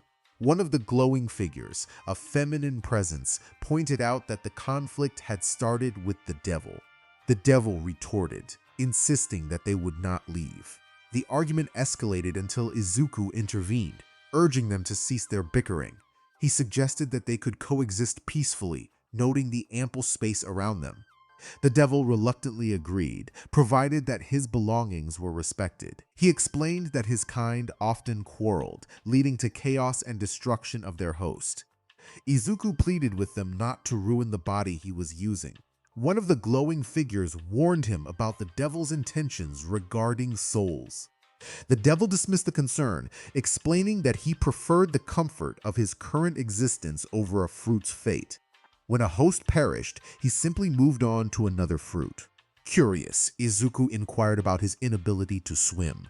The devil confirmed that they were rejected by the seas, as they embodied the essence of sea devils, which stripped them of their powers. Izuku absorbed this information, still processing the fact that his abilities were linked to the devil. He asked if there were more like him, to which the devil replied that he sensed none in this world, recounting his transition from his previous host. With some clarity gained, Izuku turned to the 7 glowing figures, asking about their identities. They revealed themselves as the remnants of the past, predecessors of One for All. As they transformed into human forms, Izuku noticed 2 figures lingering in the shadows. The cheerful female, Nana Shimura, introduced herself as the 7th bearer and expressed a familial resemblance to Izuku. He acknowledged the resemblance to his mother, feeling a mix of surprise and acceptance. Nana remarked on the rarity of their interaction, explaining that they typically left only a vestige within the quirk when passed down. She pointed out that Toshi was beginning to manifest nearby. Izuku observed the formation of a ball of light, curious about the normalcy of the situation. Nana admitted uncertainty, suggesting that this experience was unprecedented for them all. She smiled, reflecting on the romantic notion of their collective thoughts being stored as power. allowing them to reunite within One for All, despite their individual journeys. Izuku asked if this meant the fighting would cease within him. Nana agreed, provided the devil refrained from consuming his soul. The devil grumbled about respecting his belongings while creating a television set and video games. Excitement erupted among the predecessors at the prospect of playing together. As Izuku felt himself fading, one of the One for All users stood, appearing more fragile than the others. He acknowledged the unusual circumstances and expressed hope that Izuku and his teacher could ultimately prevail against their foe. The frail man extended his hand, and Izuku mirrored the gesture, solidifying their connection in this fleeting moment. The man smiled as their hands touched, expressing hope for something new. He spoke of combining One for All with the power of the devil fruit, envisioning a future together. The devil, intrigued, placed his clawed hands over theirs, and a brilliant light enveloped them as One for All merged with the devil's power, causing Izuku to vanish. The devil inquired about the outcome of their actions, to which the man replied with a smile, explaining that he had granted Izuku the ability to swim again. He layered One for All over Izuku's original quirk, convincing the sea that he was not a sea devil, thus freeing him from his previous limitations. The man's powers had infused One for All, providing an additional layer of protection that would be beneficial. He noted that when Izuku passed on One for All to his successor, it would separate easily. The devil laughed, expressing excitement about the prospect of playing board games with new companions. As the flashback ended, the audience reacted with shock, awe, and a hint of skepticism as Izuku concluded his tale. Toshinori questioned the truth of Izuku's encounter with the vestiges of past One for All users. Nezu, sipping tea, remarked on the ongoing mystery of quirks, particularly Izuku's unique ability. Gran Torino expressed concern about the devil residing within Izuku, fearing it might consume him and the remnants of One for All. Recovery Girl, having completed her examination, noted that Izuku's pulses appeared normal but insisted on a week of rest. She emphasized the importance of not overexerting himself in preparation for the UA high exam, assuring him that he had ample time to recuperate. She instructed Sorahiko to oversee their adherence to her rules, warning of consequences if they failed to comply. The three males acknowledged her authority, albeit with a hint of trepidation. Toshinori expressed his sorrow for Izuku's suffering, feeling a sense of failure akin to his own past with his MSTR. Izuku was about to reassure him when a familiar voice echoed in his mind. Nana's voice, though faint, reached out to him, indicating she could still communicate briefly. She requested to take control of his body for a moment. Izuku allowed Nana to guide him, lifting his hands from Toshinori's grasp to place them on his face, prompting a smile. Toshinori began to question the action, but Izuku, channeling Nana's voice, delivered a powerful message. He encouraged Toshinori to smile, no matter how daunting the circumstances. He expressed pride in Toshinori's accomplishments and reassured him that he bore no blame for his death. Izuku reminded him of the importance of living fully, teaching his successor and not to seek the afterlife until his time naturally came. Nana playfully tapped Toshinori on the head before turning to Gran Torino, expressing joy at seeing him alive and encouraging him to continue his efforts. Gran Torino wiped away a tear, acknowledging her words. Nana concluded her message, stating that her time was limited and uncertain when they might connect again. She reassured them that even after passing on One for All, they would never be alone. Izuku closed his eyes momentarily before reopening them. He found Toshinori in tears, overwhelmed by the heartfelt message he had just received. Izuku blinked in confusion as he noticed Toshinori and Gran Torino wiping away tears. Nezu remarked on the situation, expressing amazement that the remnants of others had come to deliver one last message.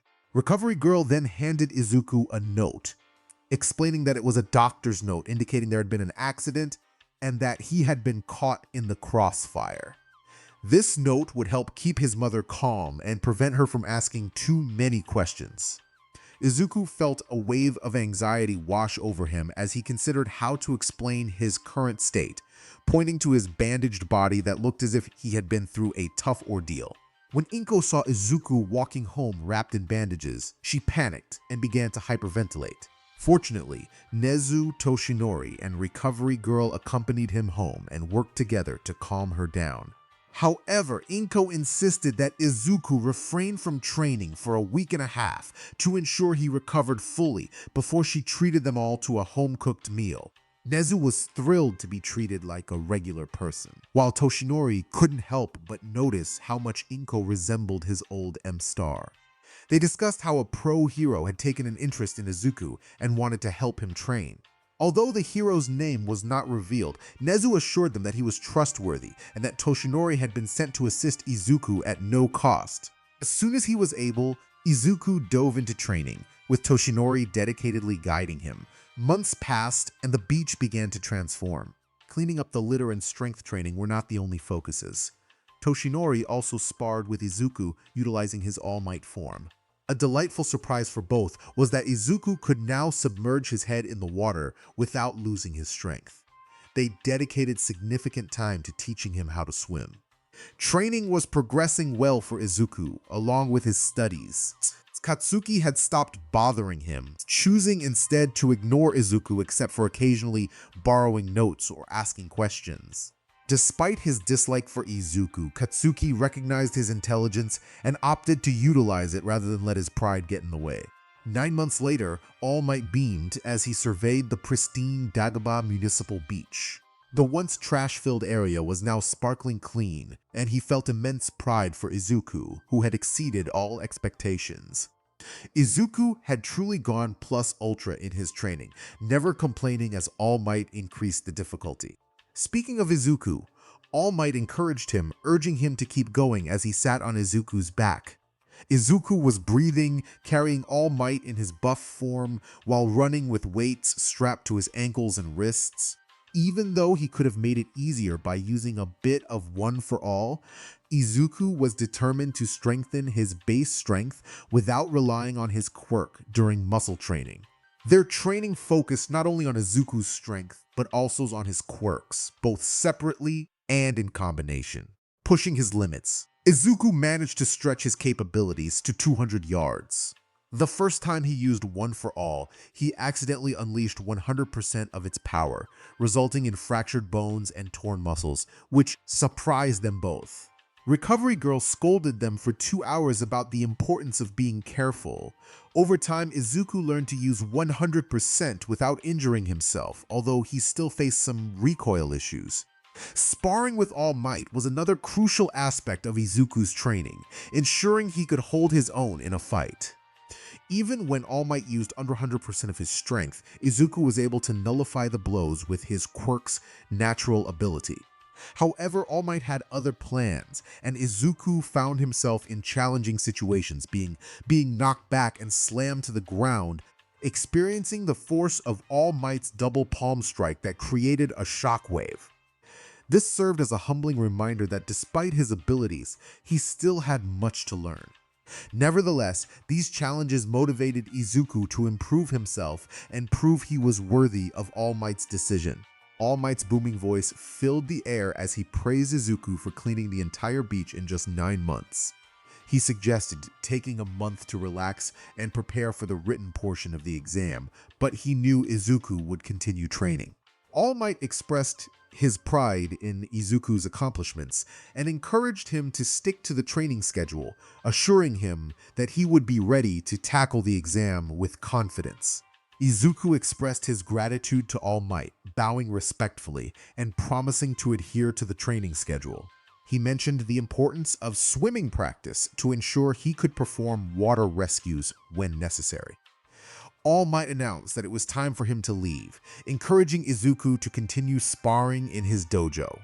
He shared his admiration for Izuku's grandmaster, praising her formidable fighting skills before dashing off to assist those in need. As Izuku jogged home, he encountered 3 siblings crossing the street from the opposite direction. They all shared similar frog-like features and dark sea green hair, leading him to assume they were related. The eldest, a girl around his age, advised her siblings to look both ways before crossing. The youngest girl cheered in response, while the middle child nodded in agreement. The trio greeted Izuku politely, and he returned their greeting just as a loud crash echoed nearby, signaling an accident involving a vehicle. A civilian shouted a warning about an oncoming truck, and the four of them looked up to see it barreling toward them. Tsuyu swiftly grabbed her siblings, preparing to leap out of the way, but noticed Izuku standing still, staring at the approaching truck. She was about to use her quirk to save him when he readied his fist. Izuku focused on channeling One for All, feeling the power surge through his body and concentrating it in his right arm. Red veins pulsed as he gathered energy, and with 30% of his strength, he struck the truck mid-air with a powerful punch, halting its momentum and sending it crashing to the ground. The younger siblings were awestruck, while Tsuyu acknowledged Izuku's strength. Suddenly, a villain charged toward them, attempting to escape from Kamui Wood and Death Arms. Kamui Wood commanded the villain to stop in the name of justice. Izuku prepared to act but noticed Tsuyu and her siblings were nearby, along with a few distracted children. He realized that if he moved, the siblings would be in danger, and he couldn't be sure about the other children. Death Arms called out to Izuku, urging him to help stop the villain and assuring him he had permission to intervene. Izuku nodded and jumped forward slightly, instructing Tsuyu to move back. He took a deep breath, inflating himself like a balloon as he filled his lungs with air. The reptilian villain charged at him, but Izuku braced himself, using One for All to hold his ground. The villain's momentum was halted as he found himself stuck, futilely attempting to punch and kick his way free. Izuku called out to Kamui Wood, propelling the villain out of his grasp with a swift motion. The villain flew through the air, and Kamui Wood quickly restrained him, delivering a swift blow to ensure he was incapacitated. Kamui Wood thanked Izuku for the assistance, while Death Arms remarked on Izuku's growth, noting his impressive abilities. He cautioned Izuku not to seek out trouble, to which Izuku humorously replied that trouble seemed to find him instead. Death Arms expressed his anticipation for Izuku's future as a pro-hero, encouraging him to enroll in the heroics program at whatever school he chose. As Izuku prepared to leave, he nearly collided with Tsuyu. She complimented him on his strength and inquired about his plans for the heroics program. Izuku confirmed his intention to take the entrance exam for UA High. The youngest sibling excitedly noted that it was the school Izuku was aiming for, while the brother added that Tsuyu had been studying hard for it, acknowledging her selflessness in bringing them to the museum. Tsuyu reassured her friend, emphasizing the importance of family before turning her attention to Izuku, expressing gratitude for his help. Izuku acknowledged her bravery, noting that she seemed ready to act even for someone she had just met. Tsuyu felt a slight blush, but quickly dismissed it, introducing herself as Tsuyu Asui and expressing hope that they would meet again at UA. Izuku introduced himself as Izuku Midoriya and offered a handshake, which Tsuyu accepted, noting the strength of his grip.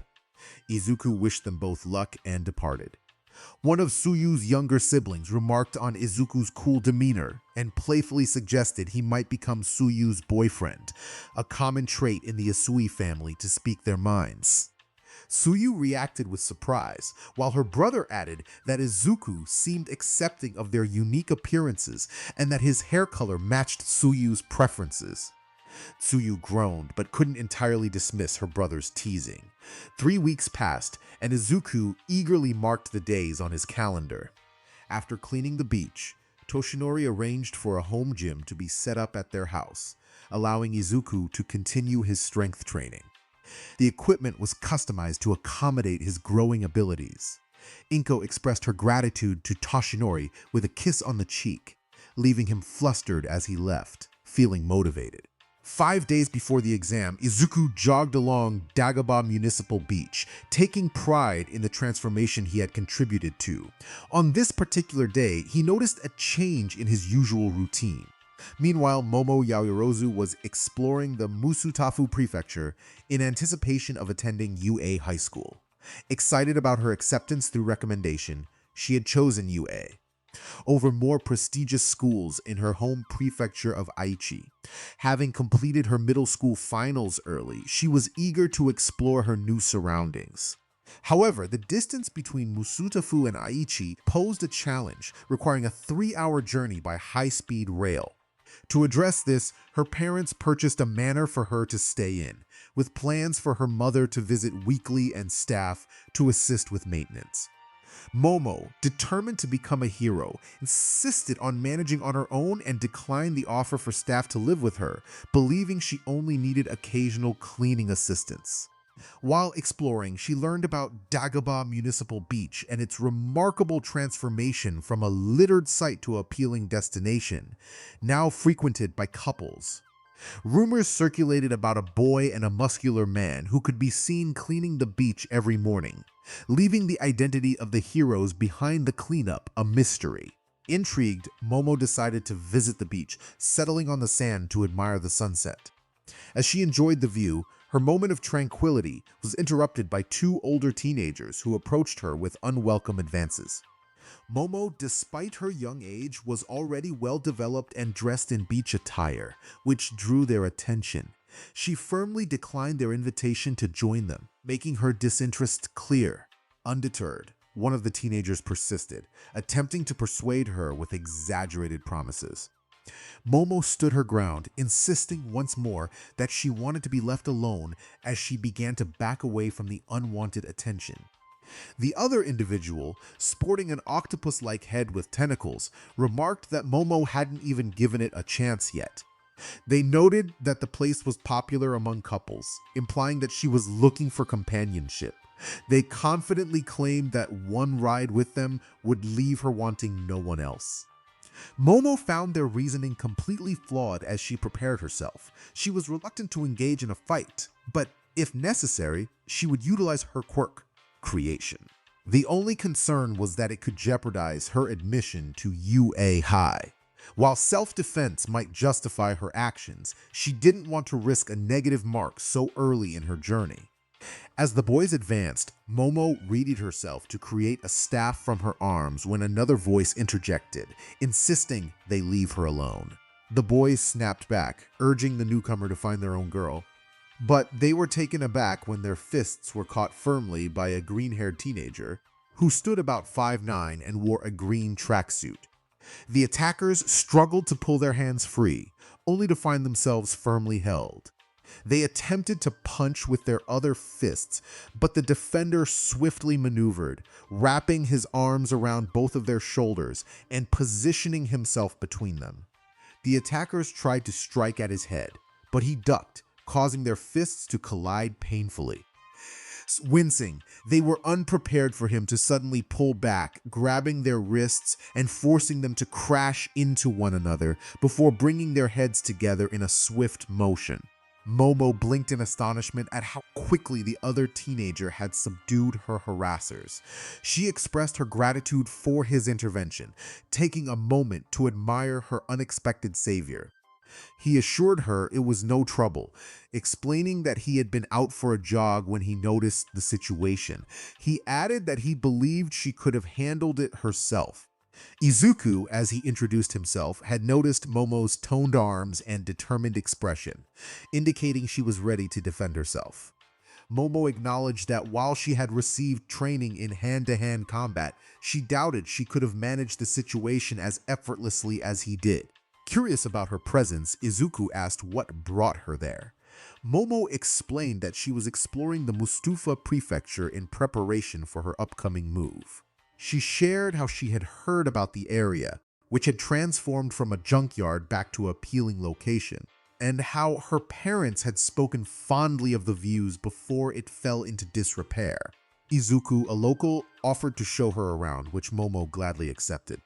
They linked elbows and walked away from the scene, and after Izuku sent a quick message to his mother about dining out, they headed to a restaurant where he confidently proclaimed they served the best pork katsudon in the prefecture. Momo chuckled at his enthusiasm and ordered the katsudon curry combo with an extra side of gyoza. When their food arrived, they both clapped their hands together and expressed their gratitude before diving in. As they ate, Izuku began to address her as Yaoyorozu-san, but Momo quickly requested he call her simply Momo. He agreed, asking her to call him Izuku in return. As they continued their meal, Izuku inquired if she had completed her school year. Momo confirmed that she had taken her exam early, having been recommended and accepted into a high school. Izuku expressed his excitement, noting that Aldera Middle School lacked the recognition to recommend students. When he asked which school she would be attending, Momo fidgeted slightly before revealing that she had been accepted into the heroics course at UA High. She felt a twinge of anxiety sharing this with Izuku, whom she found quite charming. Back at her middle school, her classmates had scorned her for being accepted into such a prestigious institution on a recommendation, especially since her parents had gifted her this opportunity for her birthday. Although she was thrilled about attending UA High, the jealousy and disdain from some of her peers had led her to take her exit exam early, hoping to avoid their glares and judgment. Some individuals she had considered friends had turned their backs on her. Izuku felt a surge of excitement as he swallowed his pork katsu, marveling at the impressive recommendation that allowed someone to enter UA High. He expressed his admiration, recognizing the intelligence and skill required to achieve such a feat. Momo breathed a sigh of relief, her gaze meeting Izuku's sparkling eyes filled with enthusiasm. She couldn't help but smile at his eagerness as he inquired about her quirk. With a cheerful demeanor, she shared, explaining that her quirk was called creation. She could transform the fat cells in her body into any non-living object, provided she understood the atomic structure of what she aimed to create. To demonstrate, she conjured a Russian Matryoshka doll from her arms, a warm glow illuminating the process. Izuku's excitement was palpable as he praised her ability, recognizing its potential in various scenarios, from combat to rescue missions. He noted how she could seamlessly shift roles from offense to support. Momo felt a blush creep onto her cheeks at Izuku's sincere compliments. It was refreshing to hear someone speak so openly about her abilities. Curious, she asked about his quirk and his aspirations. Izuku shared his dream of joining the heroic course at UA, expressing his longing to protect others. He then humorously demonstrated his quirk by stretching his face to an exaggerated length, prompting Momo to burst into laughter. Once she regained her composure, Momo asked if he could stretch his limbs as well.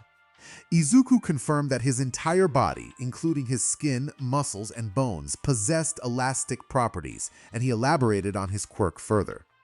Their conversation continued late into the night, culminating in a peaceful stroll along the beach before Izuku skirted Momo back to her home. Momo expressed her hope to see him at UA High, looking forward to being his classmate. Izuku, filled with determination, assured her that he would not fail, having made a promise to himself to become a hero. Momo, sensing his confidence and intelligence, believes he would succeed. Just before he departed, she leaned in, wishing him luck with a gentle gesture on his cheek, leaving him momentarily stunned. Izuku felt a rush of warmth as he touched the spot where she had kissed him, standing still for a while before finally heading home.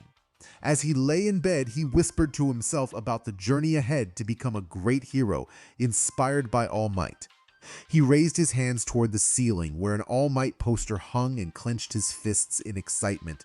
The next day was crucial, as Izuku prepared to leave for the entrance exam at UA High. His mother Inko asked if he had everything he needed last time. Though slightly exasperated, he assured her he had checked multiple times and appreciated her concern. With a wave and a heartfelt wish for good luck, Inko sent him off, confident in his abilities. Today was the day he had been waiting for. Upon arriving at UA, Izuku stood before the grand building and imposing gate, ensuring he had his student ID and that nothing was amiss in his backpack. Despite his attempts to gather information from All Might, the hero had remained tight-lipped about UA. Closing his eyes, Izuku steeled himself for the first step toward his dream. Suddenly, a sharp voice broke through his concentration, demanding he move aside. Turning around, he encountered Katsuki Bakugo, who approached with his usual brash demeanor. Izuku noted the changes in Katsuki. He had grown taller and more muscular, likely to enhance his explosive abilities. It was clear that Katsuki had ignored him for the past several months. Izuku simply glanced at the open path around him, his expression conveying that Katsuki could easily walk around without issue. Izuku greeted the morning with a tired tone. Just as his phone buzzed in his pocket, he stepped aside, standing next to one of the many statues while Katsuki scoffed and continued on his way. As Izuku checked his phone, he noticed several messages waiting for him. One was from Inko wishing him luck again, another from All Might encouraging him to show the world his abilities, and two more from Itsuka and Momo. Itsuka excitedly informed him that she was almost there and asked him to wait for her to enter together. Momo sent her good morning wishes and expressed her confidence in his success, promising to cheer him on. Izuku smiled at the messages, but was soon distracted by a muffled laugh nearby. He turned to see a girl with brown hair, her bangs framing her face as she covered her mouth with her hands, trying to suppress her laughter. Her cheeks were puffed out as she struggled to contain herself. She apologized, still smiling, and waved her hands in front of her. She explained that she found it amusing to see him standing next to a funny head sculpture, looking so relaxed. Izuku glanced at the sculpture, realizing he was indeed beside a hero with a pompadour. He chuckled, noting the pads on her fingertips as she waved. He remarked that it was better to smile than to be nervous about the test. The girl agreed, feeling much better about the exam thanks to him. Izuku froze for a moment, realizing he had never met this cheerful girl before. Curious, he asked where she had heard his nickname. She explained that she overheard a loud boy with spiky blonde hair calling him Deku, which led her to assume they were friends. Izuku snorted, explaining that the boy was Katsuki Bakugo, known for his temper and loud voice. They had known each other since childhood, but they were not friends anymore. He clarified that his real name was Izuku Midoriya, but the nickname Deku, which meant worthless, had stuck due to Katsuki's teasing. The girl looked apologetic and bowed, expressing her regret for not knowing it was an insult. She thought Deku was short for Dekaru, meaning capable of doing it. Izuku reassured her that it was okay, and that he didn't mind her using the nickname if she preferred it that way. Blushing slightly, she introduced herself as Ochako Uraraka, and suggested he call her by her first name since he was allowing her to use his nickname. Before Izuku could respond, he heard his name called and turned just in time to be embraced tightly by Itsuka Kendo, who exclaimed how long it had been since they last saw each other. She asked if he had been visiting Emissary Rakai's place.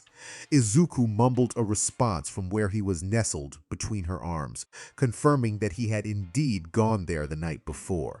He gently requested that she let him breathe. Realizing her grip was a bit too tight, Itsuka blushed and released him, though she didn't seem too sorry about it. Izuku remarked on how excited they both were for the exam and to see each other again, while Ochako watched from the side, tilting her head in confusion. Remembering his earlier conversation, Izuku decided to introduce the two girls.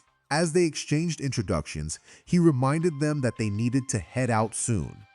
The trio left, chatting animatedly, while in the background, a small boy with large purple hair stood crying, feeling envious of their camaraderie. As they prepared for the written portion of the exam, they were assigned seats and provided with writing utensils to prevent any cheating.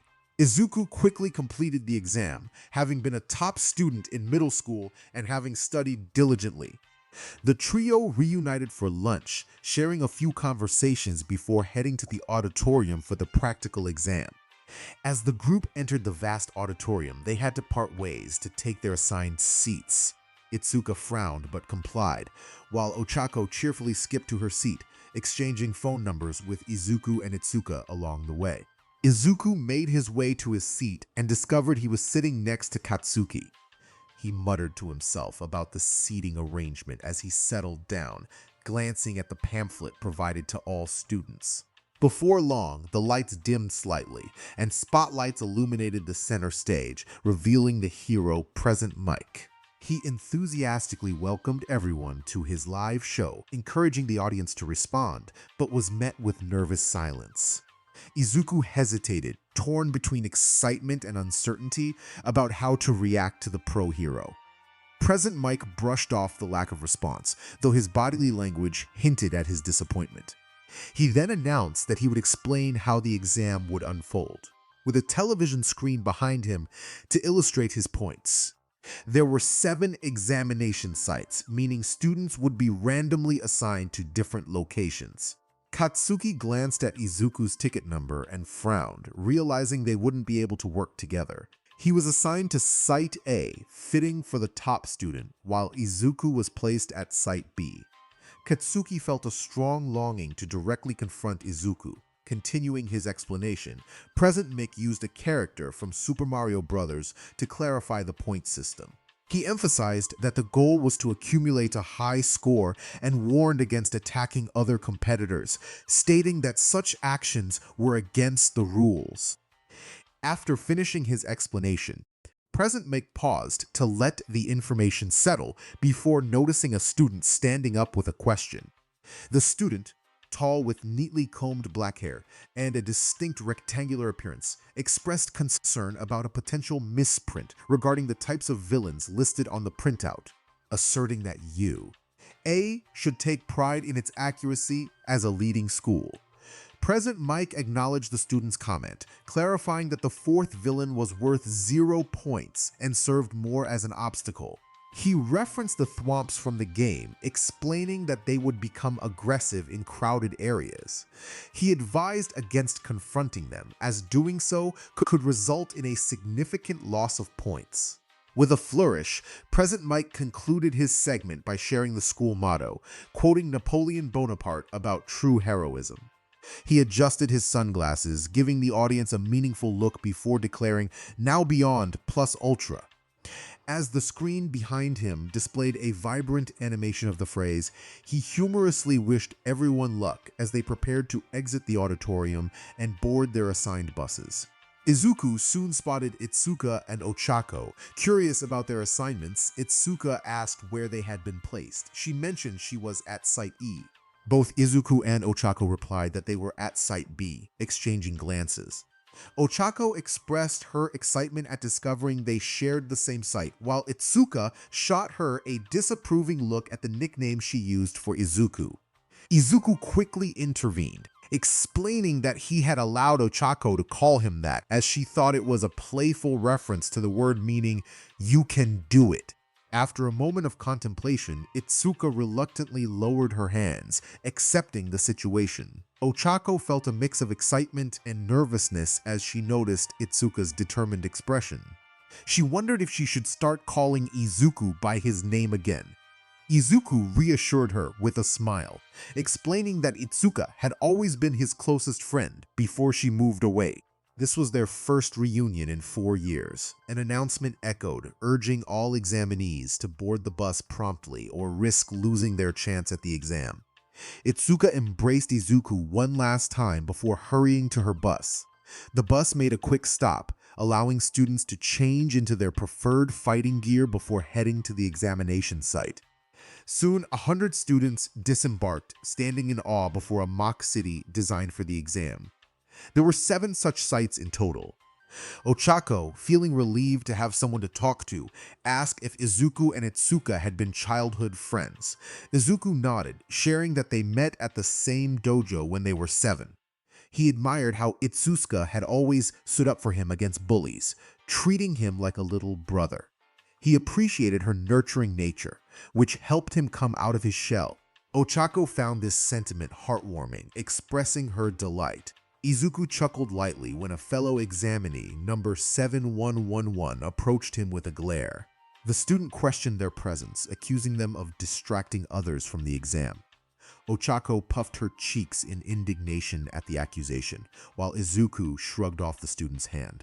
He noticed other competitors eyeing him and Ochako, judging them as weaker participants. Suddenly, a voice boomed across all 7 exam sites, signaling the start of the exam. As the doors swung open, many examinees stood at the entrance, confused. Izuku, however, was ready. He tapped Ochako on the shoulder and nudged her forward before sprinting into the exam site. Ochako stumbled slightly, but quickly regained her composure and followed. In Site A, Katsuki Bakugo was the first to charge ahead, shouting for others to get out of his way as he used his quirk to propel himself forward. In Site E, Itsuka dashed ahead, while her group remained puzzled. She felt a mix of determination and jealousy, worried about losing Izuku to Ochako, especially since he allowed her to call him Deku. In Site D, a small student with peculiar purple hair was also quick to take off, motivated by the day's events and eager to prove himself. Meanwhile, in Site F, Tsuya Asui sprang into action.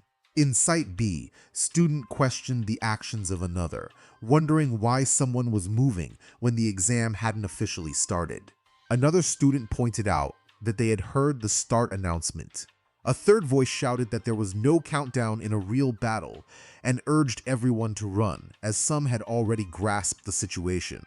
With that, the crowd surged forward into the exam sites, pushing against one another. Izuku, leading the group, was the first to encounter a villain robot on the street ahead. The one-pointer turned towards him, its red eye flashing as it recognized an opponent.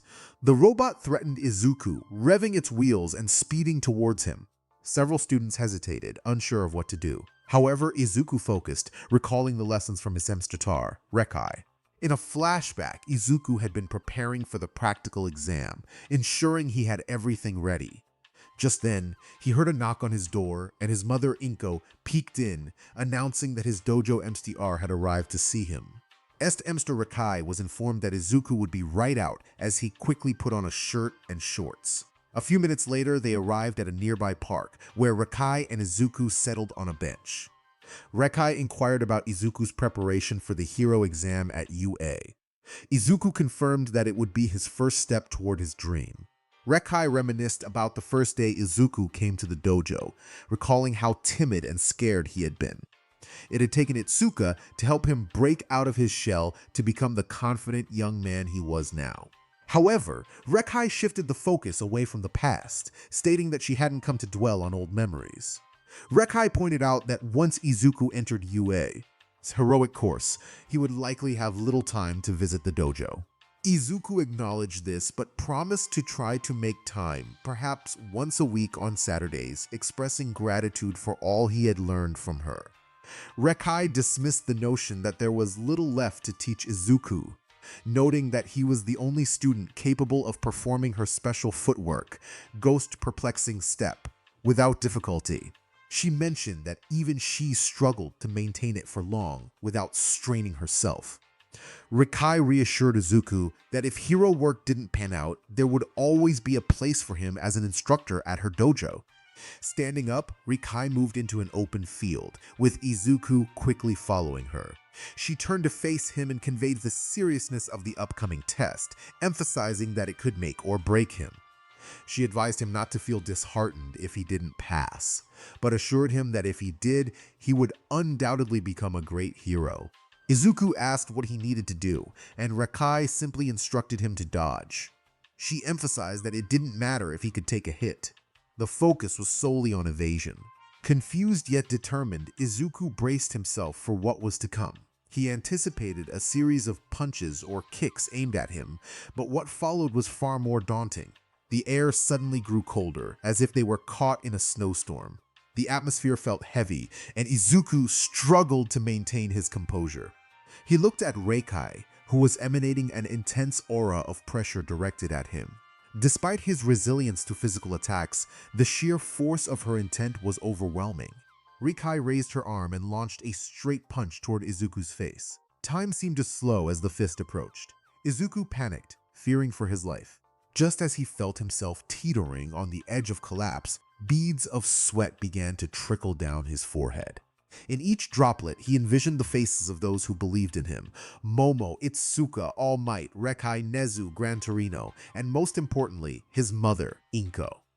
Inko's voice resonated within him, affirming that he could indeed be a hero, a sentiment she regretted not expressing sooner.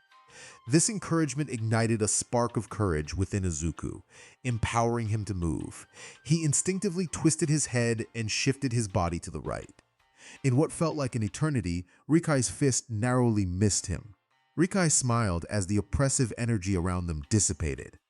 Despite her blindness, Izuku sensed her awareness of his intense perspiration. Breathless, Izuku collapsed onto the ground, wiping his forehead with his sleeve before ultimately removing his shirt to dry his face. Rex explained that what he had just experienced was killing intent. She noted that while he might not encounter anything like it in his exam the next day, it was crucial to become accustomed to such pressure. When facing a villain intent on causing harm, freezing up could be disastrous. Izuku nodded, understanding the lesson. He realized that even if Rekai's demonstration hadn't posed a real threat, the importance of staying composed in the face of danger was a vital lesson for his journey into the world of heroes. Izuku felt a surge of excitement as he leaped into the air while the one-point villain began firing projectiles from its hand. The robot adjusted its aim, but Izuku executed a flip, extending his legs and landing a powerful axe kick that shattered its head. After landing, he reached out and grabbed a three-pointer, dragging it along before crashing it into a two-pointer, resulting in a spectacular explosion. Scanning his surroundings, he spotted a two-pointer on the roof of a nearby building, aiming its weapon at him. With quick footwork, he dodged the projectiles, making it difficult for the villain bot to aim. He then stretched his arm to grab the ledge of the roof, ensuring a firm grip before launching himself toward the two-pointer and soaring through it. Suspended in the air for a moment, he noticed a group of 6 villain bots, 2 of each point value, gathered together. He swiftly flung himself toward the group, ready to engage. Ochako, having moved ahead of the group, along with another student who had just reprimanded 2 others, reached the cross street.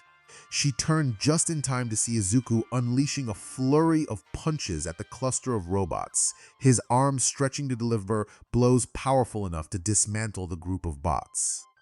As the chaos unfolded, Izuku landed just as the last villain bot exploded, his figure framed by the light and shadow of the aftermath. Ochako gazed in awe, feeling a rush of admiration before quickly shaking her head and blushing. She knew that following Izuku would diminish her chances of getting into UA, a goal she was determined to achieve so she could be in the same class as him. She reminded herself that her motivation was to earn enough money to help her family live comfortably. Tenya Ida, the serious student with the engine quirk, stiffened at the sight of the destruction. He activated his quirk to speed away from Ochako and Izuku, chastising himself for underestimating their abilities as they were the first to spring into action. Izuku cheered to himself, counting his points, feeling thrilled with his score. The crowd arrived at the crossroads, taking in the scenes of devastation. Most chose to steer clear of the path of destruction, believing there would be fewer points there. However, some decided to follow Izuku, taking a risk since there were fewer competitors in that direction. One examinee, characterized by white hair, a mask, and multiple tentacles, opted for Izuku's path, but climbed to the ceiling to scout for more villain bots. Meanwhile, in the observation room UA, high staff monitored the situation across various sites using a large screen with multiple windows open. Each window displayed a student or scenario, allowing the staff to assess the current situation and make judgments. This exam tested insight, mobility, decision-making, and combat skills, essential traits for maintaining peace in the cities. A female staff member with a captivating voice remarked on the promising candidates this year. Toshinori, in his true form, smirked as he flicked open the protective barrier covering a large red button. He noted that the true test for the students was yet to come and pressed the button. As the massive form of the 4th villain bot emerged at all testing sites, one staff member, resembling a cement block, raised a question about the traditional approach of advising students to avoid 0-pointers without revealing the point deductions. Toshinori explained that this was to uncover their true nature. When faced with an insurmountable challenge and severe consequences, their real selves would emerge. He frowned at the sight of some students fleeing, even pushing others aside in their haste to escape. However, he smiled with pride when he saw his successor act just as he had anticipated. Rewind a few minutes earlier. Izuku grinned as he celebrated his score after kicking a three-pointer rocket launcher away and into another robot, then punching through its core. As he withdrew his fist, he observed others destroying more villain bots around him.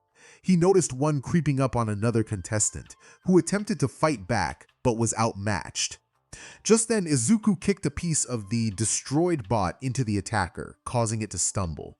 The defender seized the opportunity to destroy the robot, shouting out their score before rushing off to find another target. They didn't acknowledge Izuku or thank him, but he didn't mind. He knew he could have scored those points himself, and even more, had he not paused to help others avoid sneak attacks or underestimating their situations. It was simply in his nature to assist those in need, just like All Might would have done. Izuku had yet to utilize One for All. Whether it was stubbornness or pride, he was determined to pass the exam using only his original quirk. He believed there was no need for One for All, as the situation was not dire. President Mick announced that there were only 2 minutes left, prompting Izuku to prepare for the next area. Just as he was about to propel himself to a rooftop, he felt the ground tremble. He turned to see a group of examinees and a rising cloud of dust. Everyone looked up to witness a massive machine looming over the buildings, its green armor and red eyes exuding a menacing presence. It raised its fist and slammed it into the ground, creating a shockwave that forced many to shield their eyes as dust swirled around them. Izuku thought about the size of the machine, lowering his arms to see people rushing past him in panic. One student lamented about boasting he could beat games without spending money, while another girl confessed her feelings as she fled. Izuku found the confessions amusing, thinking it wasn't the end of the world. Just as he was about to turn away, he heard a faintly familiar voice. Ow! As the dust settled, he spotted Ochako struggling to free herself from the debris caused by the villain bot. A piece of wreckage pinned her leg and she was unable to escape. Several others were also trapped and injured from the initial shockwave. Without a moment's hesitation, Izuku dashed forward, bypassing Tenya, who wondered what Izuku was thinking. Did he forget that engaging the fourth villain bot would cost him points? But then it dawned on Tenya what Izuku was truly doing. Izuku wasn't there to fight. He reached out, helping those in need, gently tossing them to safety before making his way to Ochako. Each person landed safely on their feet and hurried away, not even pausing to express gratitude. Deku-kun! Ochako coughed. Don't worry, I'll get you out. Izuku reassured her with a smile. He quickly punched the wreckage to free her leg, but the giant robot was drawing closer. He swiftly scooped Ochako into his arms and ran, narrowly avoiding the descending fist. No! Get away! A nearby student cried, desperately trying to crawl away as the giant hand loomed over him. Izuku's mind raced as he sought a way to save the student. The situation was dire, and he knew he had to act quickly. Here, take her to safety, he instructed Tenya, who had paused to watch. Wait! Deku-kun, what are you doing? Ochako exclaimed as she found herself in Tenya's arms. We must leave, Tenya insisted, noticing the other student in peril. Doing what's right, Izuku replied with a smile as he turned back to face the danger. He mentally commanded himself to use One for All at 60%. This was no longer just about scoring points, it was about protecting others. He chose 60% to maintain control over his speed and awareness. No wait, Deku-kun. Ochako shouted, inadvertently capturing the attention of those fleeing. She reached out, hoping to use her quirks to stop him, but all she grasped was air as Izuku surged forward with astonishing speed. No. The bald student cried, curling into a protective position as the giant hand descended. Suddenly, he felt a rush of movement and heard metal bending. Looking up, he saw Izuku standing over him, striking the robot's hand with a powerful blow. The giant machine staggered back, but it was not finished. Izuku leaped into the air, stretching his arms back toward the ground until he was face to face with the colossal robot, his arms extending far behind him. One for all, he declared, his eyes focused and determined 100%. Toshinori expressed that there was no advantage in targeting the faux villain, especially with such a significant point deduction at stake. However, he saw this as an opportunity for those willing to rise to the challenge and shine brightly. The UA. Staff leaned forward, filled with a mix of nervousness and eagerness, as they watched Izuku leap forward without hesitation. Izuku's body began to radiate energy, with red veins of power coursing through him. Electricity danced around him, creating an electrifying spectacle. Memories of his training with All Might, encouragement from his friends, Rakai's teachings, and his mother's love flooded his mind. He understood the risk he was taking, sacrificing 75% of his points, but he was determined. He would rather jeopardize his chances of entering his dream school than allow anyone to be harmed when he had the power to intervene. Strength was meaningless if it wasn't used to protect others. He had to make a difference. From the depths of his heart, he unleashed his attack, fully aware of the consequences yet resolute in his decision.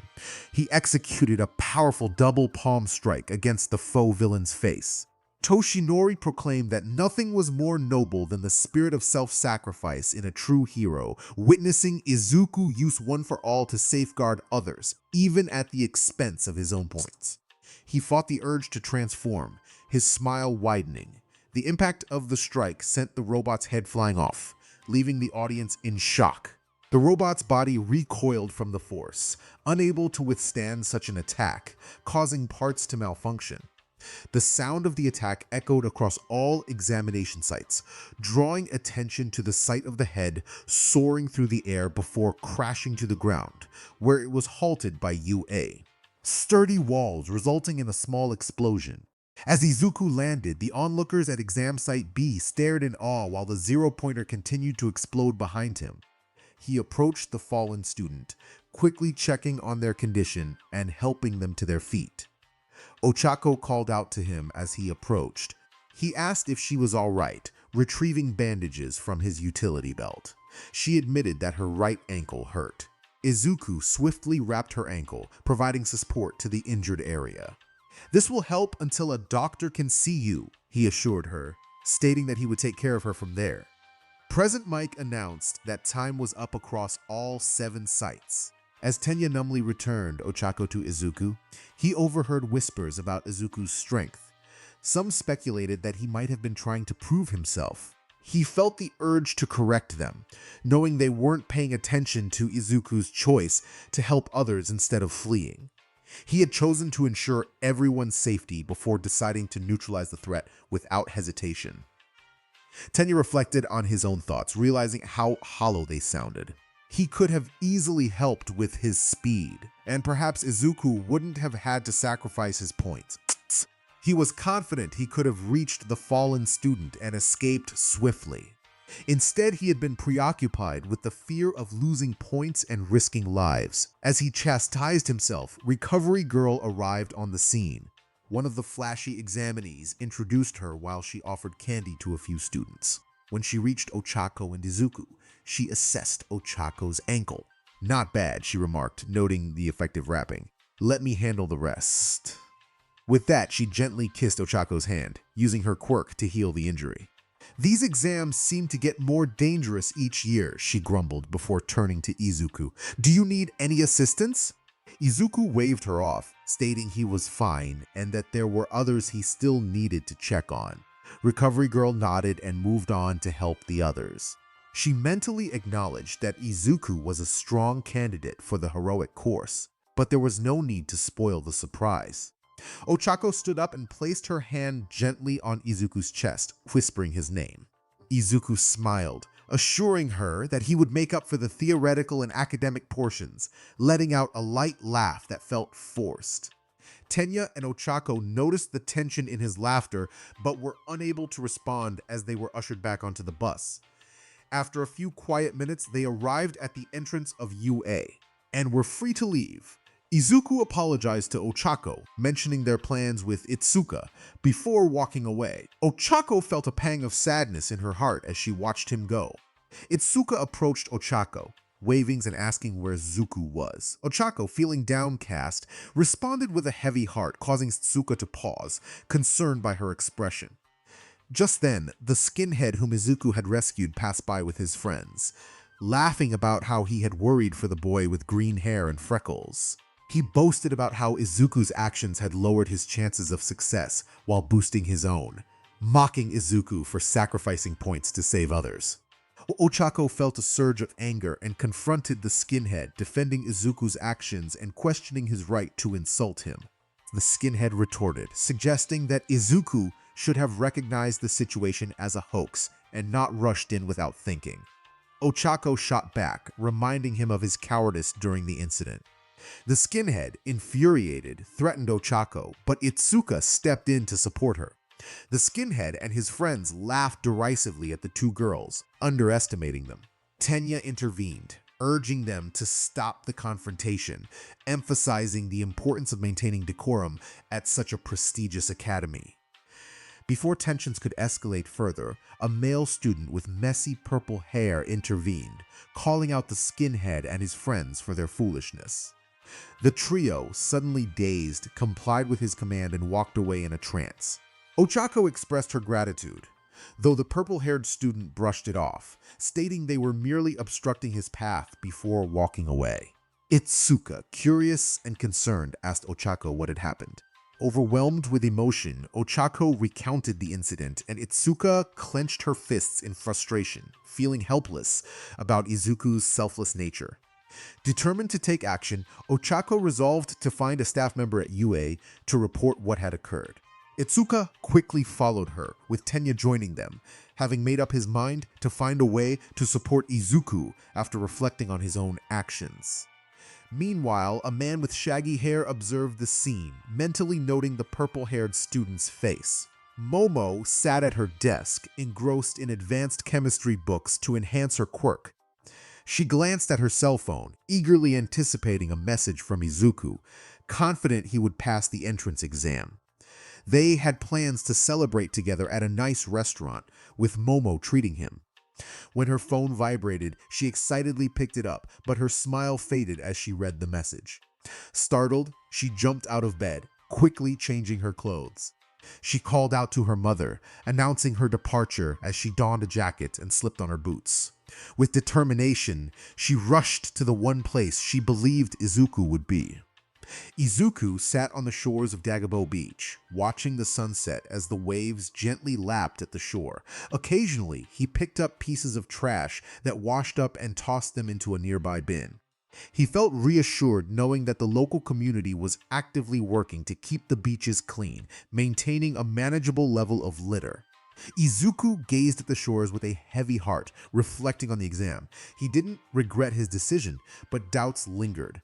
Would UA really put students in harm's way? The villain bots had fired Robbie bullets designed to incapacitate, and he had forgotten about Recovery Girl, who could heal most injuries.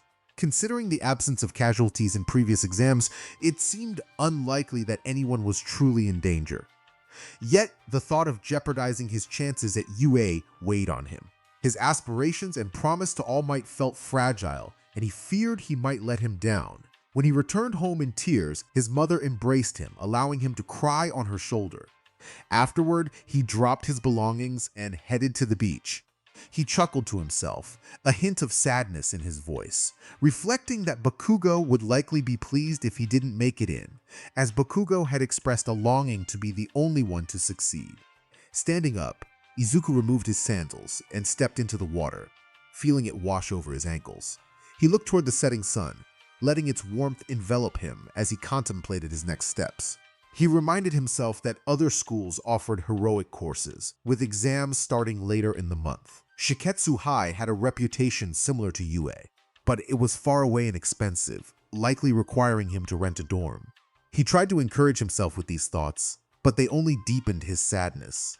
Overwhelmed, he knelt down, nearly in tears again. He longed to attend UA heroics alongside Itsuka, Momo, and Ochako. Suddenly, he heard someone call his name.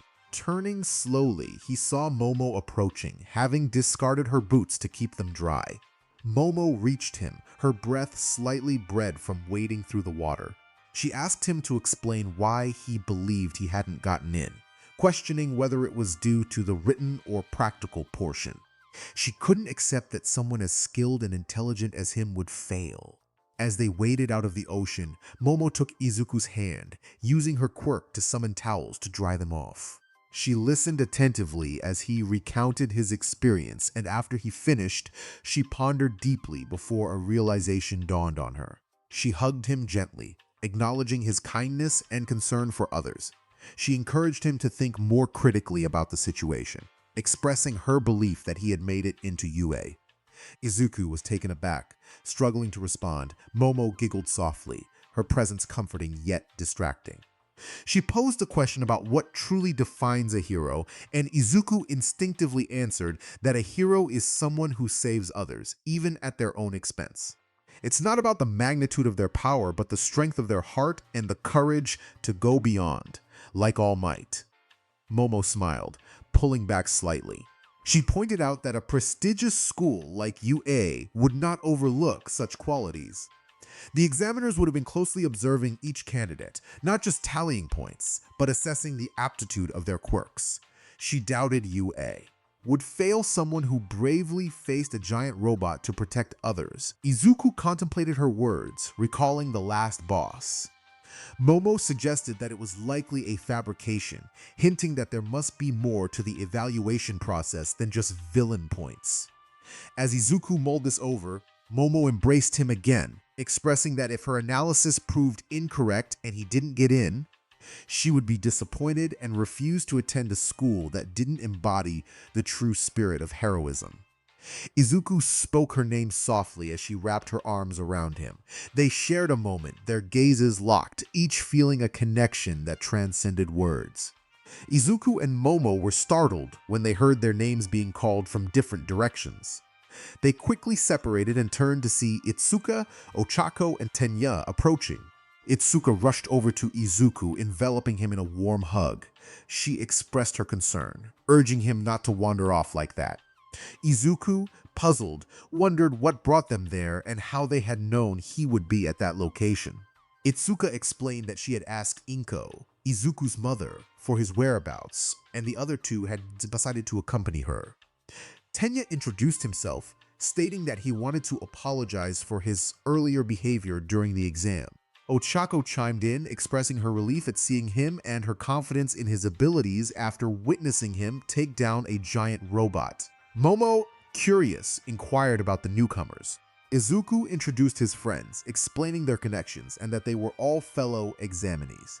As Tenya greeted Momo, Itsuka scrutinized her, recognizing her as a potential rival. She noted the closeness between Izuku and Momo, which sparked her competitive spirit. Ochako felt a mix of emotions.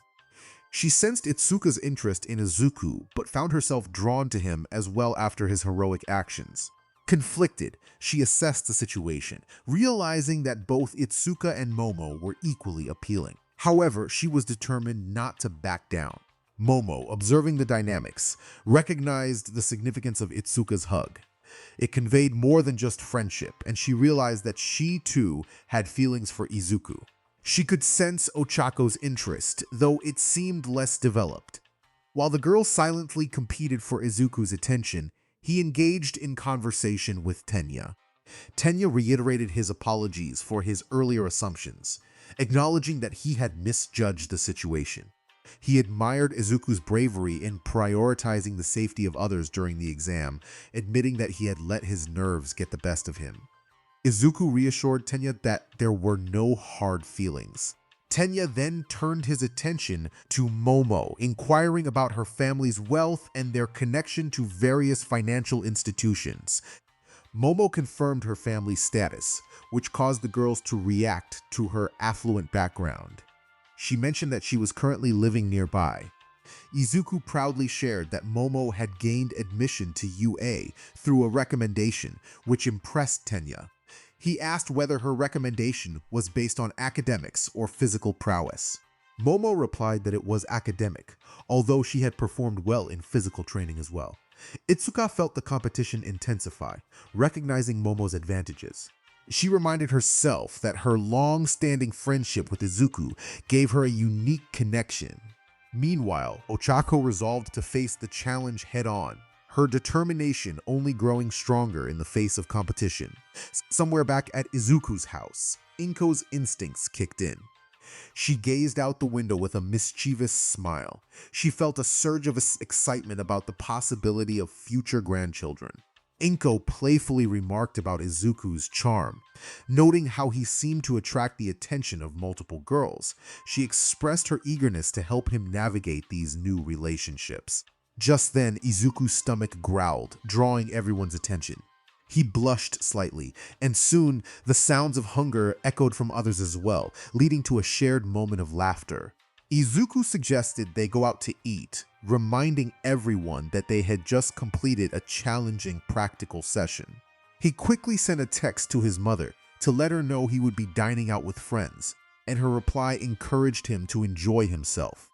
Itsuka excitedly inquired about an all-you-can-eat buffet, mentioning how long it had been since she had visited one. Ochako hesitantly asked if it would fit her budget, as such places could be expensive. Momo, eager to join despite not taking the exam, was welcomed by Izuku and the others. Her enthusiasm grew as she raised her hand, declaring that she knew a nearby buffet that was a bit pricey but would be her treat.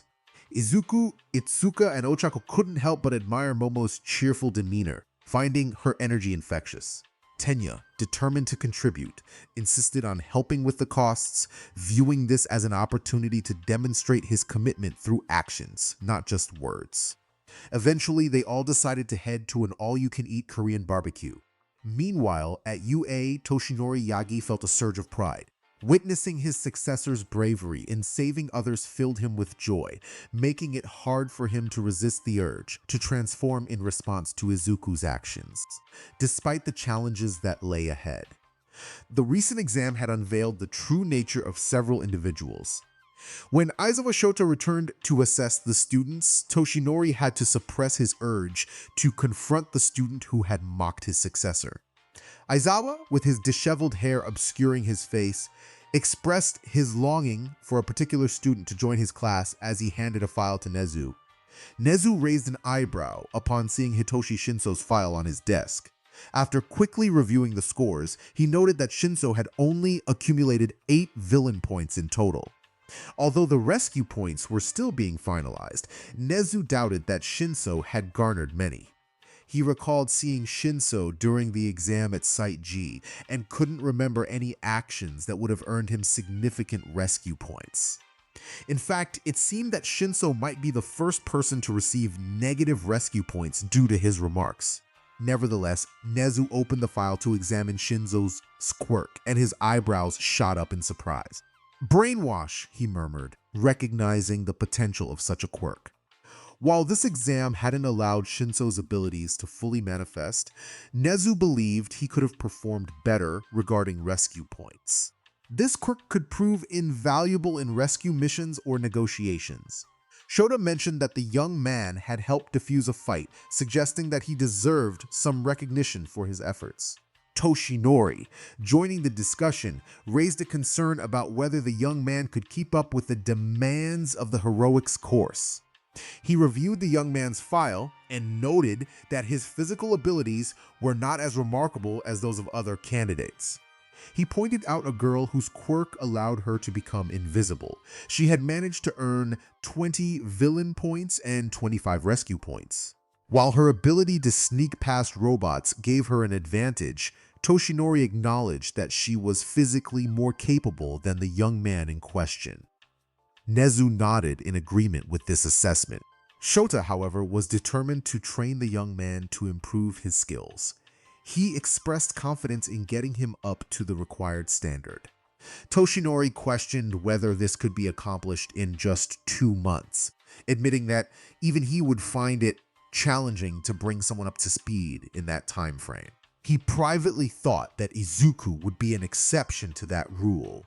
Nezu contemplated the situation, considering the possibility of expanding the heroics course beyond the usual 40 students, though he recognized that this would increase both the budget and the demands on the teaching staff. Nezu contemplated for a moment longer while the 2 teachers leaned in, eager to hear his decision.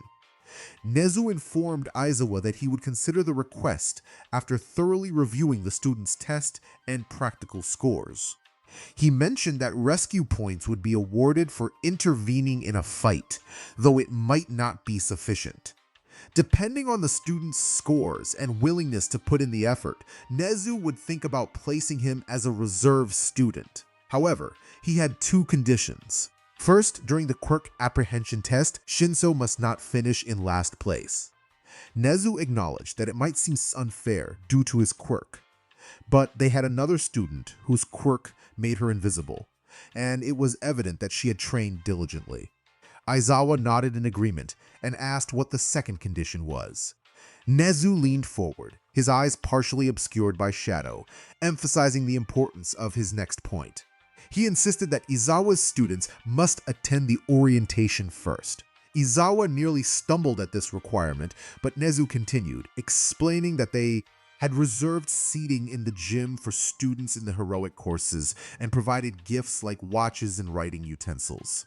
However, they often had to discard half of them or reuse them because Aizawa consistently neglected to bring Class A to the orientation ceremony. Nezu expressed his frustration, stating that while he didn't mind expelling students who wouldn't succeed, they should at least wait until after the gifts were given, especially since they had already used up the previous year's batch. Aizawa agreed, deciding not to provoke the principal further. Meanwhile, as they enjoyed their meal, Izuku inquired if Ochako lived nearby. Ochako revealed that her parents had built a building for the landlord, allowing her to live there for free, but she often felt lonely. Izuku offered her an open invitation to visit his place anytime. Momo chimed in, suggesting that Ochako could stay with her since her parents had provided her with spacious living quarters, and she was often alone with only servants and maids for company. Ochako hesitated, not wanting to impose on Momo, but the idea of companionship was appealing, especially after feeling lonely for 3 days. Itsuka, who had taken on the role of the main cook, announced that the meat was ready. Tenya had initially wanted to take charge, but quickly changed his mind after Itsusa playfully slapped his hand away. They eagerly dug into the meal, consuming the meat quickly. Tenya took it upon himself to order more meat and water, avoiding soda to prevent filling up too fast. Itsuka, Ochako, and Tenya were astonished by Momo's appetite until she explained her quirk. Once they felt satisfied, Itsuka decided to order cold udon noodles. The others were puzzled at first until Itsuka tossed the noodles onto the grill, allowing them to soak in the flavorful marinade. The sight of the noodles absorbing the oils made everyone's mouths water. With a smile, Itsuka encouraged them to dig in, and they eagerly complied. Ochako leaned back in her chair, feeling full, while Momo expressed her gratitude to Itsuka for cooking and handed her credit card to the waiter, insisting on covering the bill herself. Tenya protested but agreed to treat them next time, on the condition that it would be a meal of equal value. Ochako praised Itsuka's cooking skills, and Tenya remarked on the unexpected use of noodles as the final dish. Izuku reflected on how Itsuka had always been like a big sister to her friends, caring for anyone in need. He recalled how she had been his first friend after Bakugo had turned hostile, and he was thrilled to reconnect with her, as she had inspired him to help others. Itsuka felt a warm flush spread across her cheeks as she shyly crossed her legs in response to Izuku's compliment. Tenya expressed his admiration, declaring his commitment to justice and stating that he would be just as dedicated to helping others. After they finally departed, Tenya and Izuku accompanied the girls to the train station, where Tenya and Itsuka would be taking their train. Itsuka hugged Izuku once more, promising to see him soon and expressing her confidence in his abilities. Izuku then joined Momo and Ochako as they headed to Ochako's house. Ochako waved goodbye and embraced both of them before parting ways. The final destination was Momo's home. Momo assured Izuku that they would meet again at UA, confident in her analysis. Izuku smiled, expressing his trust in her, and noted that they would all be at UA together, along with Ida, Itsuka, and Ochako. Just as he was about to leave, Momo stepped forward and gently kissed Izuku on the cheek, causing his face to turn bright red. She smiled, sharing that she had a wonderful time that evening and thanked him for introducing her to the others. With that, she turned to walk home, her movements graceful as she departed. Izuku found himself captivated for a moment before shaking off the daze and quickly making his way home. Toshinori hummed happily as he exited the examination recording room for the last time. Everyone had been evaluated on both practical and theoretical aspects, and scores would be sent out soon. He had just completed his recording for his successor in hero mode when he encountered Shota, who was emerging from his own recording. Toshinori greeted Shota, asking if he had just finished. Shota replied with a groan, mentioning that Hitoshi Shinso performed well on the theoretical exam, but during the practical, even with the added rescue points, he only scored 28 points in total. Despite having disbanded an argument, it did not earn him much from the panel of judges. Toshinori acknowledged Shinso's performance, noting that he had done quite well given his quirk. He added that Shota had been in better physical condition and more prepared during his own examination, even if it hadn't involved fighting robots like in the past. He suggested that Shinso could have benefited from having a staff or baton for combat. Shota muttered that he would assist Shinso with that and began to leave, but then paused, his expression shifting to one of determination. He asked Toshinori for a favor, gritting his teeth as he did so, requesting help in planning a rigorous workout schedule to push Shinso's physical limits. Shota knew he could devise a plan, but he recognized that Toshinori was the expert in this area, given his own experience and physique. Toshinori transformed into his All Might form, unable to suppress a smile. He expressed that he had anticipated such a request and had already prepared a plan for Shota. With a flourish, he produced a stack of papers and presented them to Shota. He proclaimed it to be his self-designed 45-day workout plan, titled Go the Distance, Get into Heroics, American Dream. Shota carefully examined the papers, noticing that All Might had meticulously outlined an ideal plan that included sleep, diet, exercise, and even time for potential weapon training. Curious, Shota inquired about the weaponry aspect. Toshinori explained that while Shinso could effectively detain a villain with his quirk, he lacked the physicality to hold them for long. He noted that a small hit could wake his captives, allowing them to escape before he could fully subdue them. However, with a weapon, such as Shota's cloth, Shinso could restrain enemies long enough to transfer them to the authorities. Shota nodded in agreement, having considered that possibility himself and wanting to see if Toshinori had as well. He felt assured that if Shinso followed the schedule, he would have no trouble securing a reserve spot. All Might waved farewell and dashed off into the distance. Shota sighed, wondering how he would manage when Toshinori began teaching at the school. A few days later, Izuku was focused on his lower body workout when Inko burst into the room. She excitedly announced that a letter had arrived, holding it out for him to see, the clear UA symbol visible on it.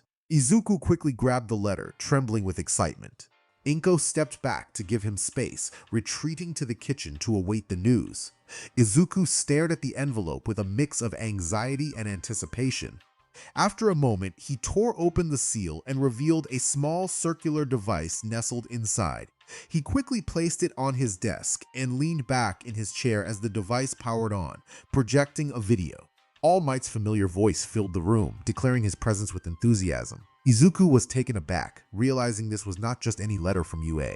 All Might continued, explaining that he had been staying at UA because he would be teaching there. Just then, a hand appeared at the corner of the screen, urging All Might to get to the point. With a playful pout, All Might acknowledged the interruption and began to share the results of Izuku's exam. He informed Izuku that he had excelled in the written portion, achieving the highest score alongside another examinee. However, he cautioned that this alone did not guarantee admission. In the practical portion, Izuku had scored 62 points, but his decision to confront a trap villain had cost him dearly. He had been warned that such an action would result in a significant deduction, leaving him with only 15 points. All Might's words struck Izuku hard, and he felt a wave of despair wash over him as he glanced at a group photo on his desk. Momo, Ochako, and Itsuka smiled brightly in the picture, while he and Tenya stood proudly above them. He recalled their encouraging words and looked back at the projection. All Might continued, revealing that the situation was not as dire as it seemed. He explained that the warning about the penalty was meant to test their resolve as heroes. The faux villain had been worth 0 points, meaning Izuku's score remained at 62, more than enough for admission. There was even more good news to come. With excitement, All Might gestured to another screen, urging everyone to pay attention. He then clicked a button, expanding the side screen to reveal a new scene featuring Ochako, Tenya, and Itsuka entering what appeared to be the teacher's lounge. Izuku watched in confusion, wondering what they were doing there. Ochako spoke up as they approached Present Mick, introducing herself and her companions. She explained that they wanted to discuss a student who had bravely faced the 0-point faux villain. Tenya chimed in, emphasizing their concern for Izuku, whom they referred to as the boy in the green tracksuit. Ochako passionately advocated for Izuku, asserting that he had been the strongest and most capable during the exam. She expressed her longing to transfer her points to him, highlighting his selfless actions in saving others, including her. Tears welled in Izuku's eyes as he listened to Ochako's heartfelt plea. Tenya added his own voice, admitting his regret for not acting sooner to help. He acknowledged his own selfishness and expressed his longing to support Izuku in any way he could. All Might paused the video to emphasize the importance of their actions. He explained that while having a powerful quirk was significant, it was the selflessness and bravery displayed by Izuku that had truly touched the hearts of his peers and inspired them to take action. As the video continued, Ochako and Tenya bowed respectfully towards Present Mic, their determination evident. Both of them pleaded earnestly, expressing that no one else was more deserving of acceptance into UA than him.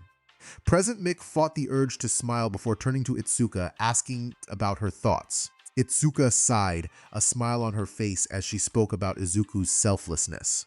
She noted that despite the potential physical or mental toll, he always jumped in to save others, even at the cost of his own chances and breaking his promise to her. She believed that Izuku would feel guilty if he succeeded while costing them their opportunities. Therefore, she suggested that they share her points as well. If they pooled their resources, they could provide him with enough points for all three to get in. Seeing Itsuka bow in support, Present Mick couldn't help but smile broadly at the sight of the trio.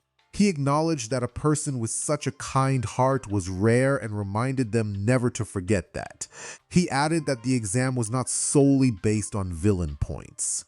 The video continued with Present Mick asking them to lift their heads, explaining that even with their requests, they could not simply assign points to Izuku. The trio was about to argue when Present Mic raised his hand to halt them, allowing him to continue. He reassured them that there was no need for such measures, given Izuku's talent and inspiring heart. He expressed confidence that Izuku would definitely pass. All Might calmly interjected, questioning how a hero course could reject those who save others and do what is right. He stepped closer to the camera, letting it pan back to his face.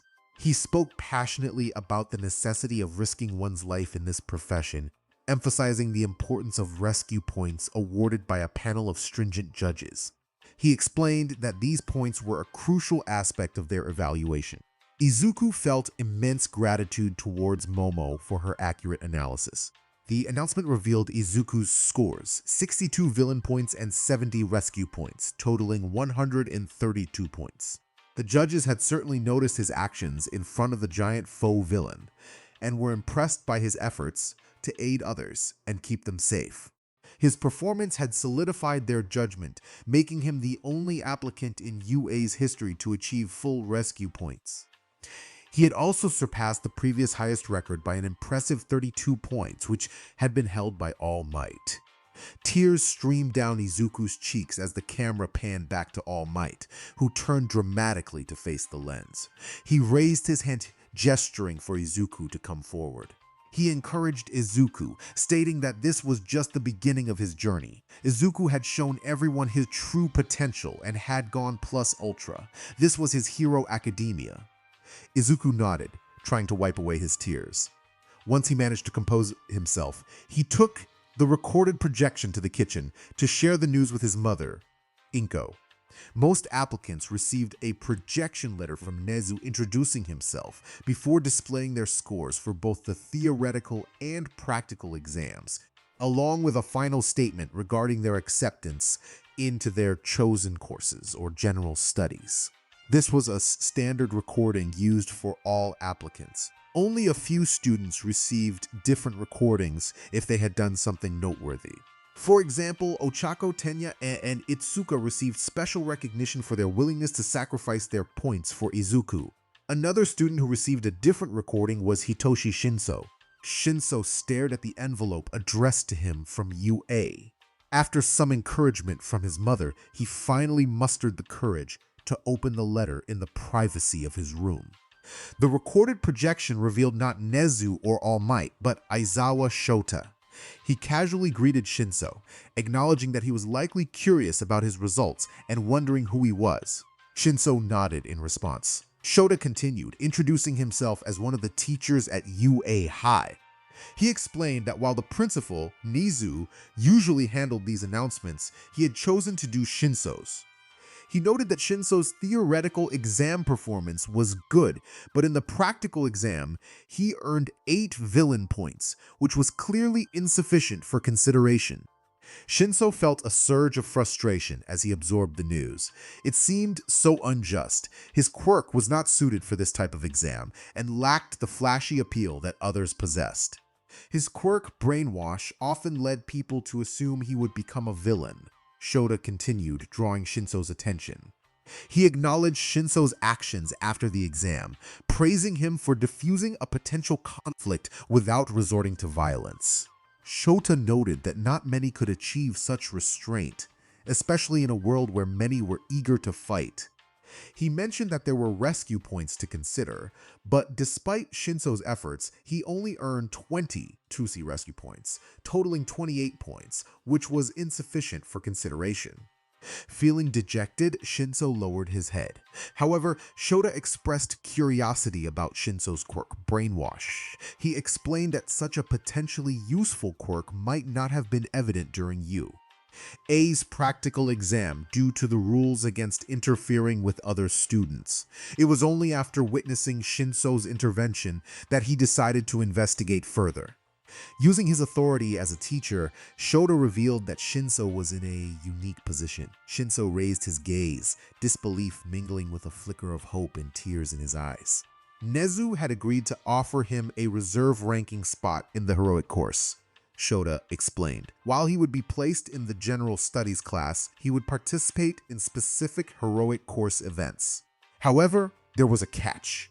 Within the next 2 months, he would need to undergo rigorous physical training. Currently, he could not compare to those who had been honing their quirks and physical abilities, including a girl whose quirk was simply invisibility, yet she had demonstrated enough strength and cunning to gain entry into the course. With a determined expression, Aizawa pushed his bangs aside and flashed a confident smile at the camera, a glint of excitement in his eyes. If Shinso wanted to prove himself, he needed to come to Mustafa Local Park. He would receive this message on March 5th and was expected to arrive on the 6th at 7 in the morning sharp. Aizawa knew Shinso lived nearby and was prepared to train him intensively. If Shinso failed to show up, Aizawa would assume he was not interested in this opportunity. It was a chance for him to demonstrate his potential. Shinso fought back tears of determination as he nodded, already devising a plan. Meanwhile, an ungrateful student, whom Izuku had saved during the entrance exam, eagerly opened his letter. The projection displayed a recorded message from Nezu, initially the same as for everyone else. However, this shifted as Nezu wanted to make a statement. Despite his average theoretical score, Nezu noted that the student had achieved 38 villain points, which was commendable. The student boasted about his score, anticipating Nezu's confirmation of his acceptance. However, Nezu reminded him that villain points were not the only criteria. Rescue points were equally important. He then prepared to show an intriguing video. The video depicted the student distracting other examinees in trivial ways, such as pointing at nothing while gasping, diverting their attention while he dismantled villain bots. Another scene showed him waiting behind debris for the right moment to strike a villain bot that someone else was already engaged with. Although this behavior bordered on hindering others, he had not been disqualified. The footage also included a moment where he was curled up in a fetal position and a clip of him disparaging Izuku's rescue efforts. As the video concluded, Nezu announced the panel's unanimous decision. The student had 38 villain points, but a staggering 58 rescue points. This resulted in a total of 20 points, marking the first time in UA's history that an examinee received a negative score. Nezu congratulated him on this unprecedented achievement, but it was clear that his application had been completely rejected. He would not be accepted into any other courses at UA. While Nezu chose not to share this video with other schools offering heroic courses, he hoped this experience would teach the student a lesson in humility. With that, he bid farewell, encouraging the student to try again elsewhere. The skinhead could only gaze at the screen as the video concluded, curling up into a ball and shedding tears. He called out for his mother, expressing his distress about the mouse being unkind to him. Later that evening, at 8 o'clock, Toshinori Yagi stood at Daguba Beach, taking in the starry sky while the gentle waves of the ocean caressed the shore, creating a calming sound. His thoughts drifted back to the staff meeting where they discussed the scores of the top 10. In his memory, he recalled the excitement in the room. One staff member exclaimed about the impressive first-place score, noting the remarkable 62 points and a perfect 70 rescue points, a feat no one had achieved before. Before them were the top 10 scores displayed prominently. First, Izuku Midoriya, 62 villain, 70 rescue. Second, Tenya Ida, 52 villain, 30 rescue. Third, Katsuki Bakugo, 77 villain, 0 rescue. Fourth, Itsuka Kendo, 25 villain, 50 rescue. Fifth, Eijiro Kirishima, 39 villain, 35 rescue. Sixth, Ochako Ufuraka, 28 villain, 45 rescue. Seventh, Ibara Shiozaki, 36 villain, 32 rescue. Eighth, Tetsu Tetsutsu, 49 villain, 10 rescue. Ninth, Fumikage Tokoyami, 47 villain, 10 rescue. 10th, Yosetsu Awase, 50 villain, 6 rescue. Another staff member commented on Katsuki Bakugo's impressive performance, noting that he would have secured second place if not for the last-minute addition of rescue points for Tenya Ida. His score of 77 points was solely from villain encounters. Even when the faux villain appeared, he accelerated, swiftly dismantling the other robots while others fled. Toshinori sat quietly in the back, suppressing the urge to transform and boast about his successor, a smirk playing on his lips. As the flashback faded, Izuku Midoriya arrived at the beach, greeting Toshinori while keeping his identity concealed. Toshinori acknowledged him warmly, expressing his congratulations on Izuku's success. He reassured Izuku that he had not influenced the judgment process, wanting to avoid any perception of favoritism. Izuku expressed gratitude and inquired about Toshinori's upcoming teaching role at UA. Realizing the connection to his prolonged stay in the prefecture, despite his agency being located in Roppongi, Toshinori nodded, explaining that he had been offered a position while searching for a successor. He noted that Izuku had made his job significantly easier, allowing him to guide the new generation of heroes while helping Izuku Esther one for all. Izuku bowed again, thanking Toshinori sincerely. Although he could access 100% of One for All, he struggled to control it. He could use it multiple times, but each exertion left him staggering, reminiscent of overextending a punch. Such vulnerabilities could be dangerous, as All Might had demonstrated during their sparring sessions. Layering One for All around his body did not alleviate the issue, and he found that 60% was only suitable for mobility, while 50% was optimal for combat. Izuku then remembered to extend an invitation from his mother, who wished to thank Toshinori for his training assistance. Toshinori, upon hearing the request, transformed into All Might declaring that he had no reason to decline such a heartfelt invitation. Onlookers were amazed to see All Might, with one person exclaiming in disbelief about his presence. All Might, sensing the excitement, urged Izuku to run as he dashed away, calling out a playful phrase. 2 days later, Izuku sat at his computer, donning a headset as he set up a video chat room. Moments later, 3 windows appeared on his screen. Itsuka greeted him enthusiastically, while Tenya offered a formal acknowledgement with a precise arm gesture. Momo and Ochako appeared together on another screen. Since Ochako lacked a computer in her apartment, she joined Momo, who lived nearby. Otako had to adjust to the fact that Momo resided in a large mansion, which took her a moment to accept before she could relax. The setup was convenient, with Momo's video camera connected to a large television, allowing them to avoid crowding together, and a microphone that easily captured their voices. Izuku asked if they all passed their assessments, leaning back in his chair with a relaxed demeanor. They confirmed their success, and Izuku grinned mischievously, hinting that they were aware of the rescue points from present Mike. The group shared a lighthearted moment, with Ochako playfully deflecting his accusation, while Momo observed them with curiosity. Izuku had captured a video clip from the projection and shared it with his friends. Itsuka blushed deeply, covering her face with her hands in embarrassment. Tenya adjusted his glasses, trying to maintain his composure, while Ochako stammered nervously, floating slightly off the couch. She quickly landed back down, feeling overwhelmed, her cheeks still flushed. Momo expressed her surprise, noting that the video seemed quite private. Izuku, feeling a bit anxious, asked who had appeared in their projection. They all replied in unison, revealing it was Principal Nezu.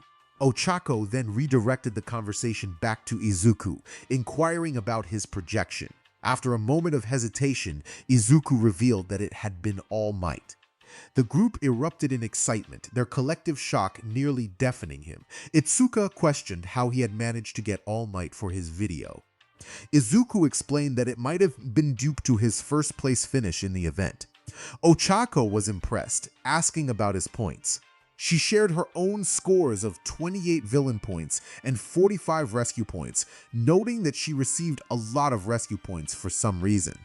Itsuka chimed in, mentioning her own scores of 25 villain points and 50 rescue points, attributing the extra points to her efforts during the exam. Tenya then shared his scores of 52 villain points and 30 rescue points, expressing his feelings of unworthiness for the rescue points, especially since Ochako had selflessly given up her points. Momo reassured him, explaining that most people would instinctively flee rather than fight, which was why they were training to become heroes. She then asked Izuku about his scores. Izuku proudly announced his totals of 62 villain points and 70 rescue points. The group was astonished, with Momo gasping at the impressive total of 132 points, noting that he had shattered the previous record by 32 points, surpassing even All Might's score. Itsuka playfully teased Izuku, and Tenya praised him for his achievement. They made plans to celebrate their acceptance letters together, with Tenya offering to pay for their meal at a restaurant he had found.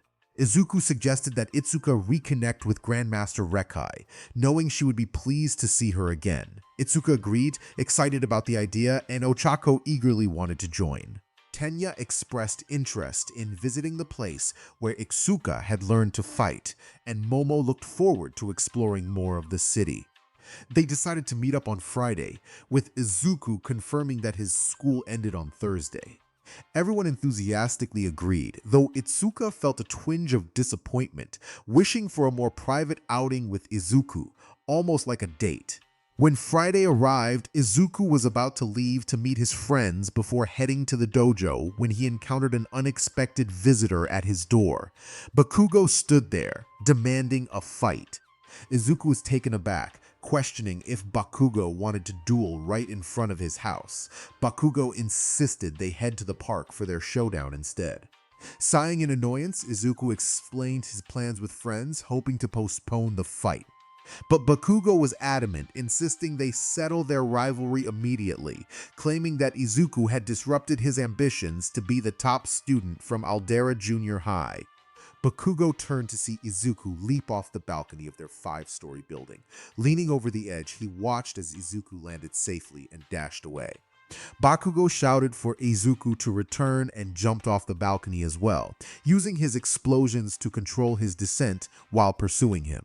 Meanwhile, Momo, Ochako, Itsuka, and Tenya waited at the base of the stairs leading to the temple, puzzled about Izuku's delay.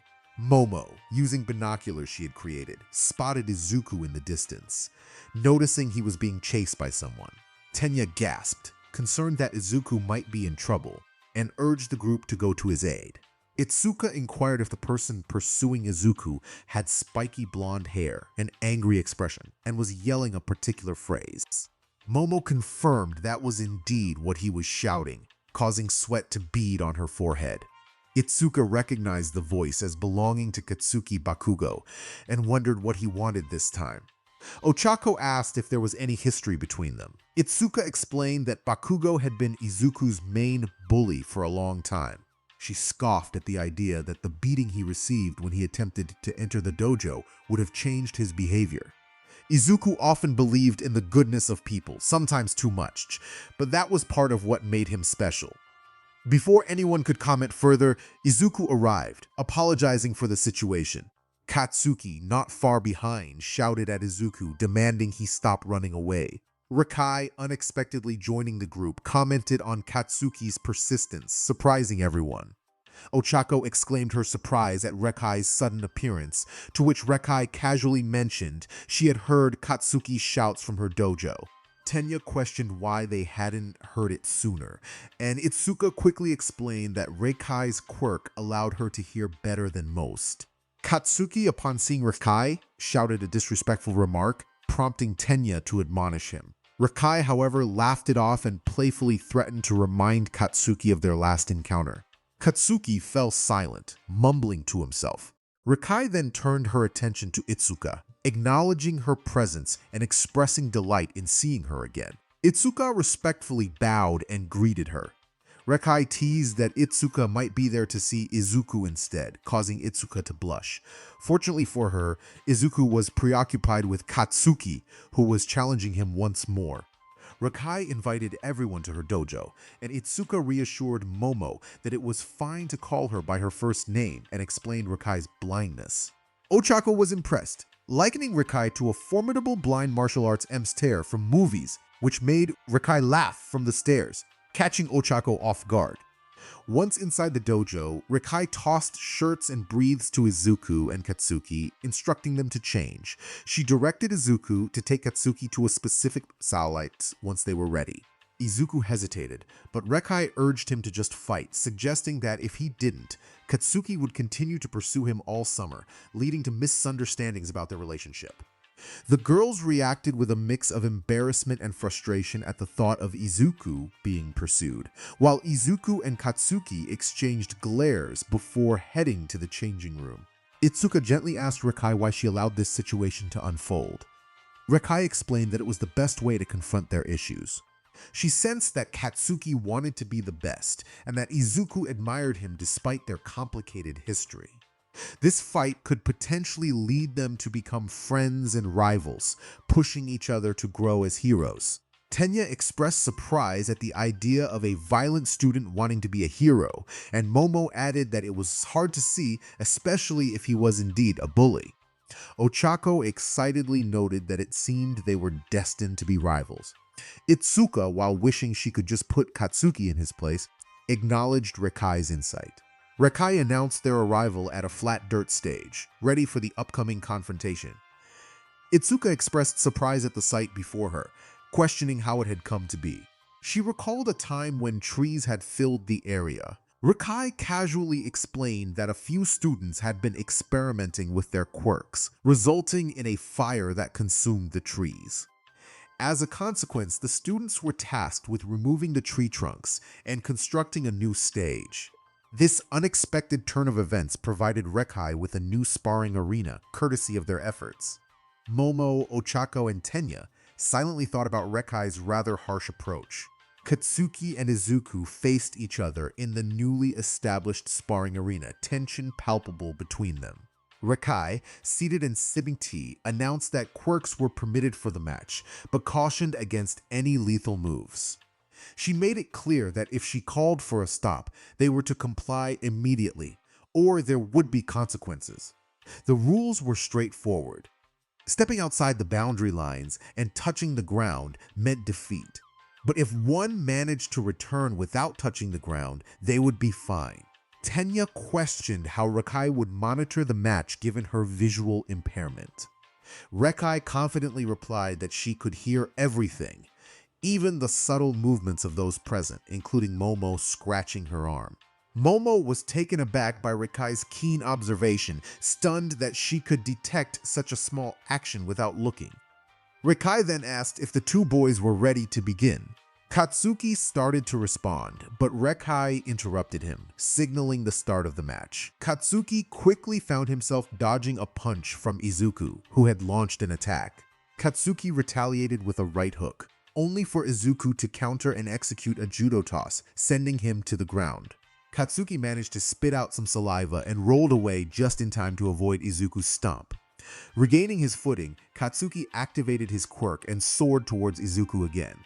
He feigned a right-hand strike, but instead unleashed a left kick. Izuku anticipated the move and blocked it. Before Katsuki could unleash his explosions, Izuku's arm extended, wrapping around Katsuki's leg.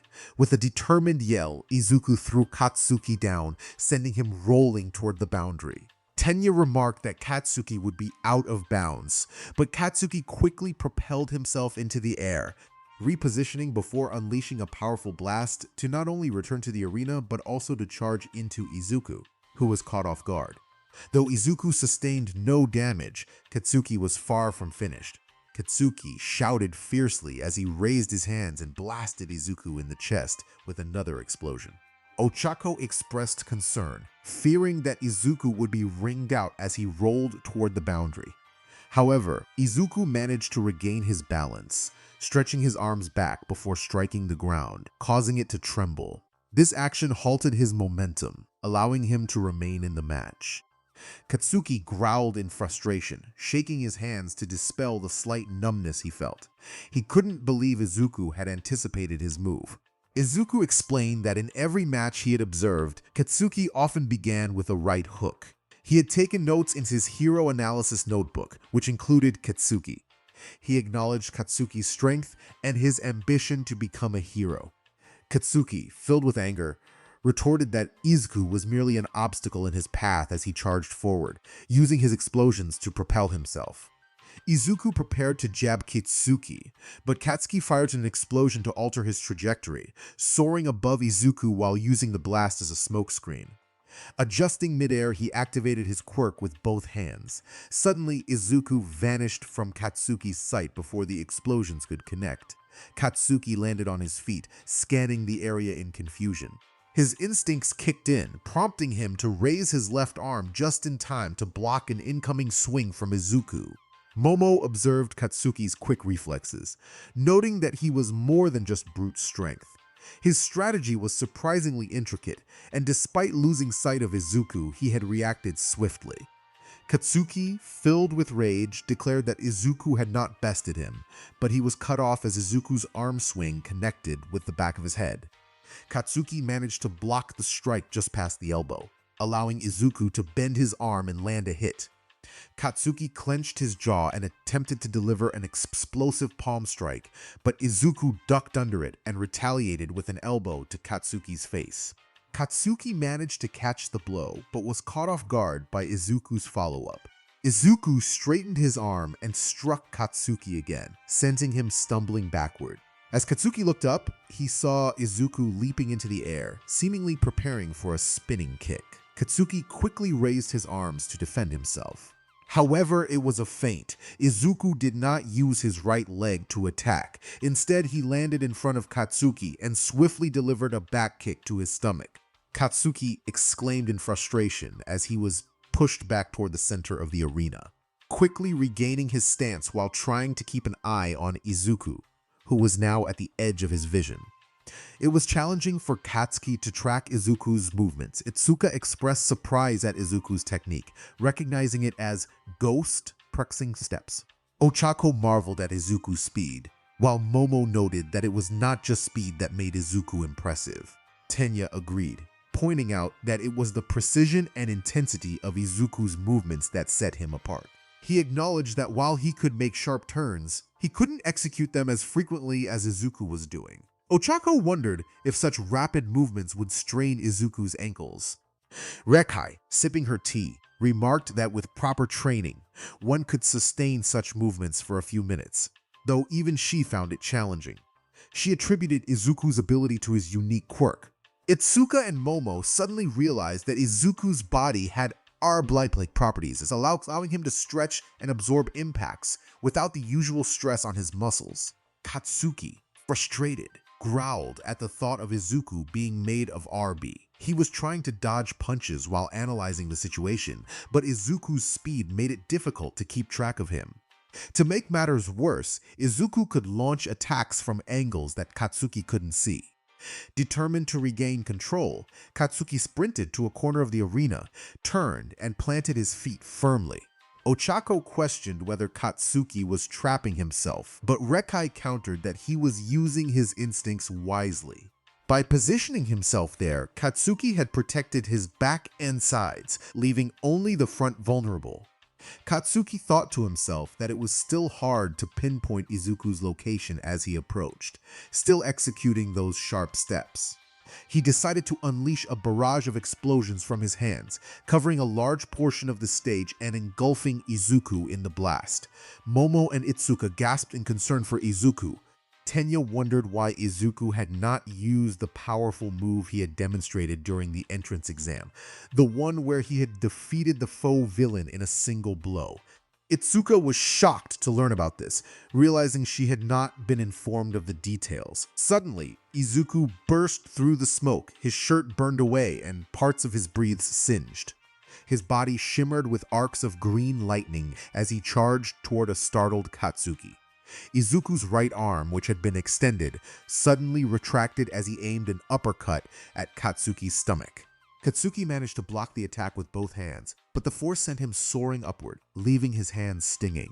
Despite the pain, Katsuki grinned, unleashing a massive explosion as Izuku's fist collided with his hands. Katsuki felt triumphant, but as the smoke enveloped the area, he realized he was still ascending from the impact. He separated his hands and frowned, barely able to feel them and suspecting he might have fractured some bones. Determined to end the fight, he spread his hands, preparing to unleash a new move he had just devised.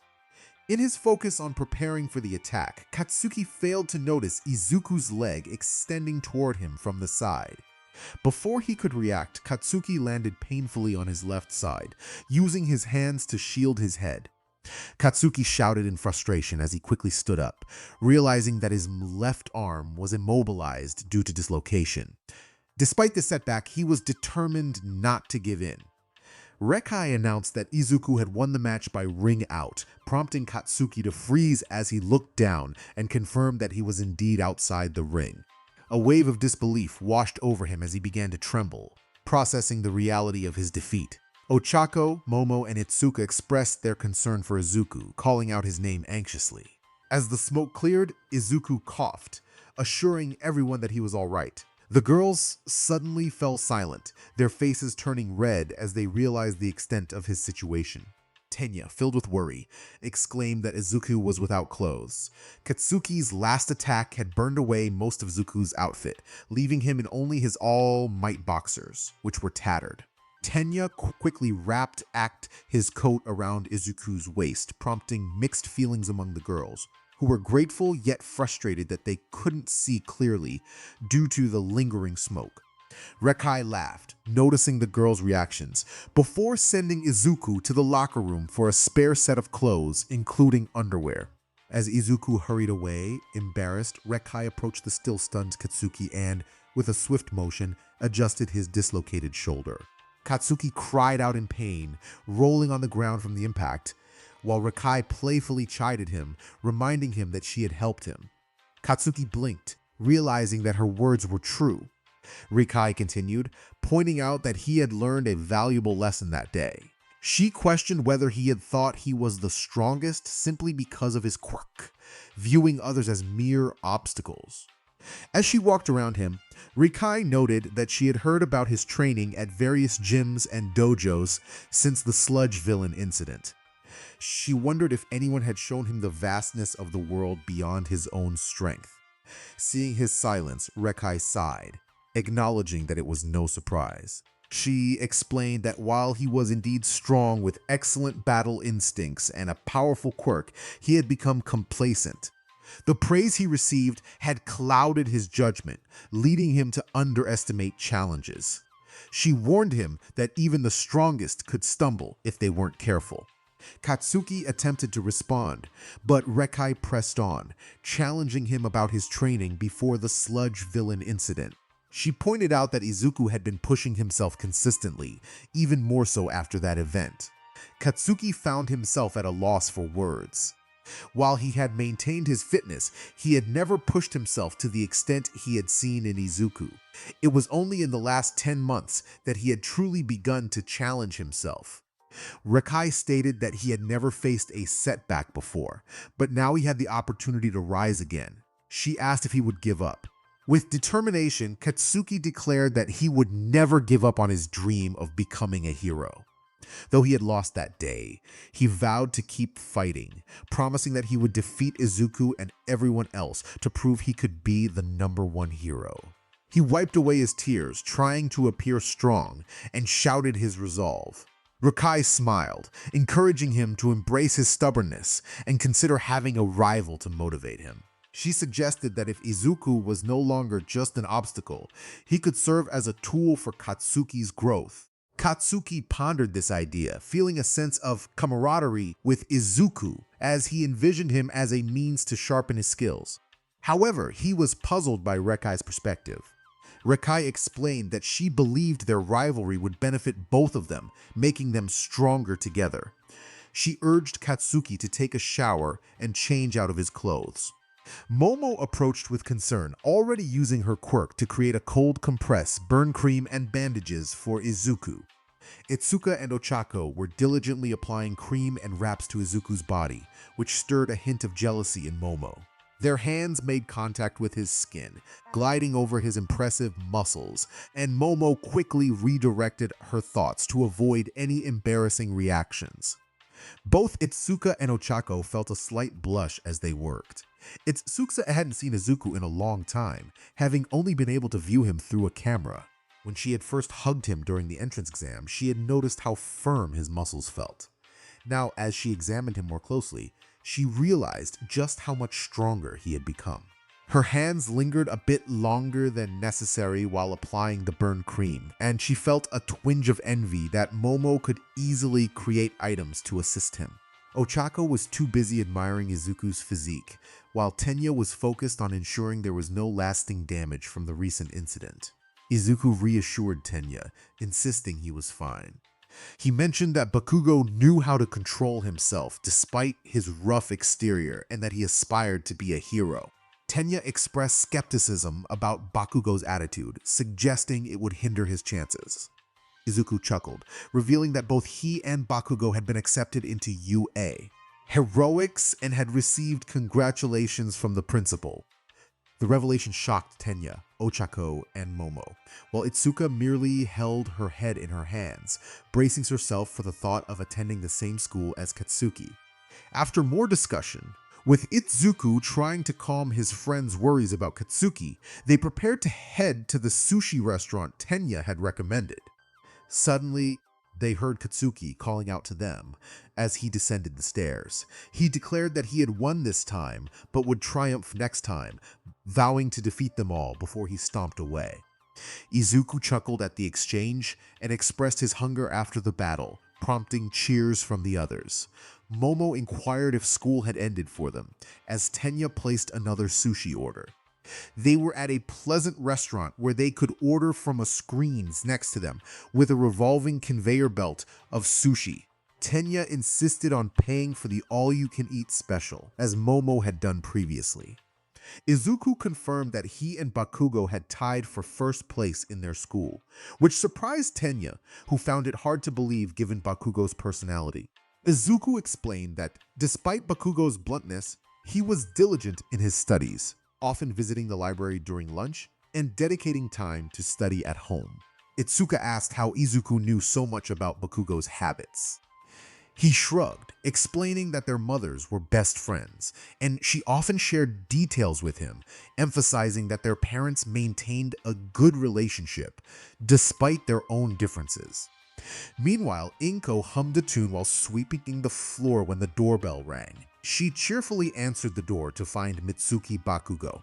Mitsuki greeted Inko warmly, commenting on how long it had been since they last saw each other and teasing her about not going to the gym together. Inko apologized, explaining that she had been using a new home gym set instead, but was open to going out for some cardio.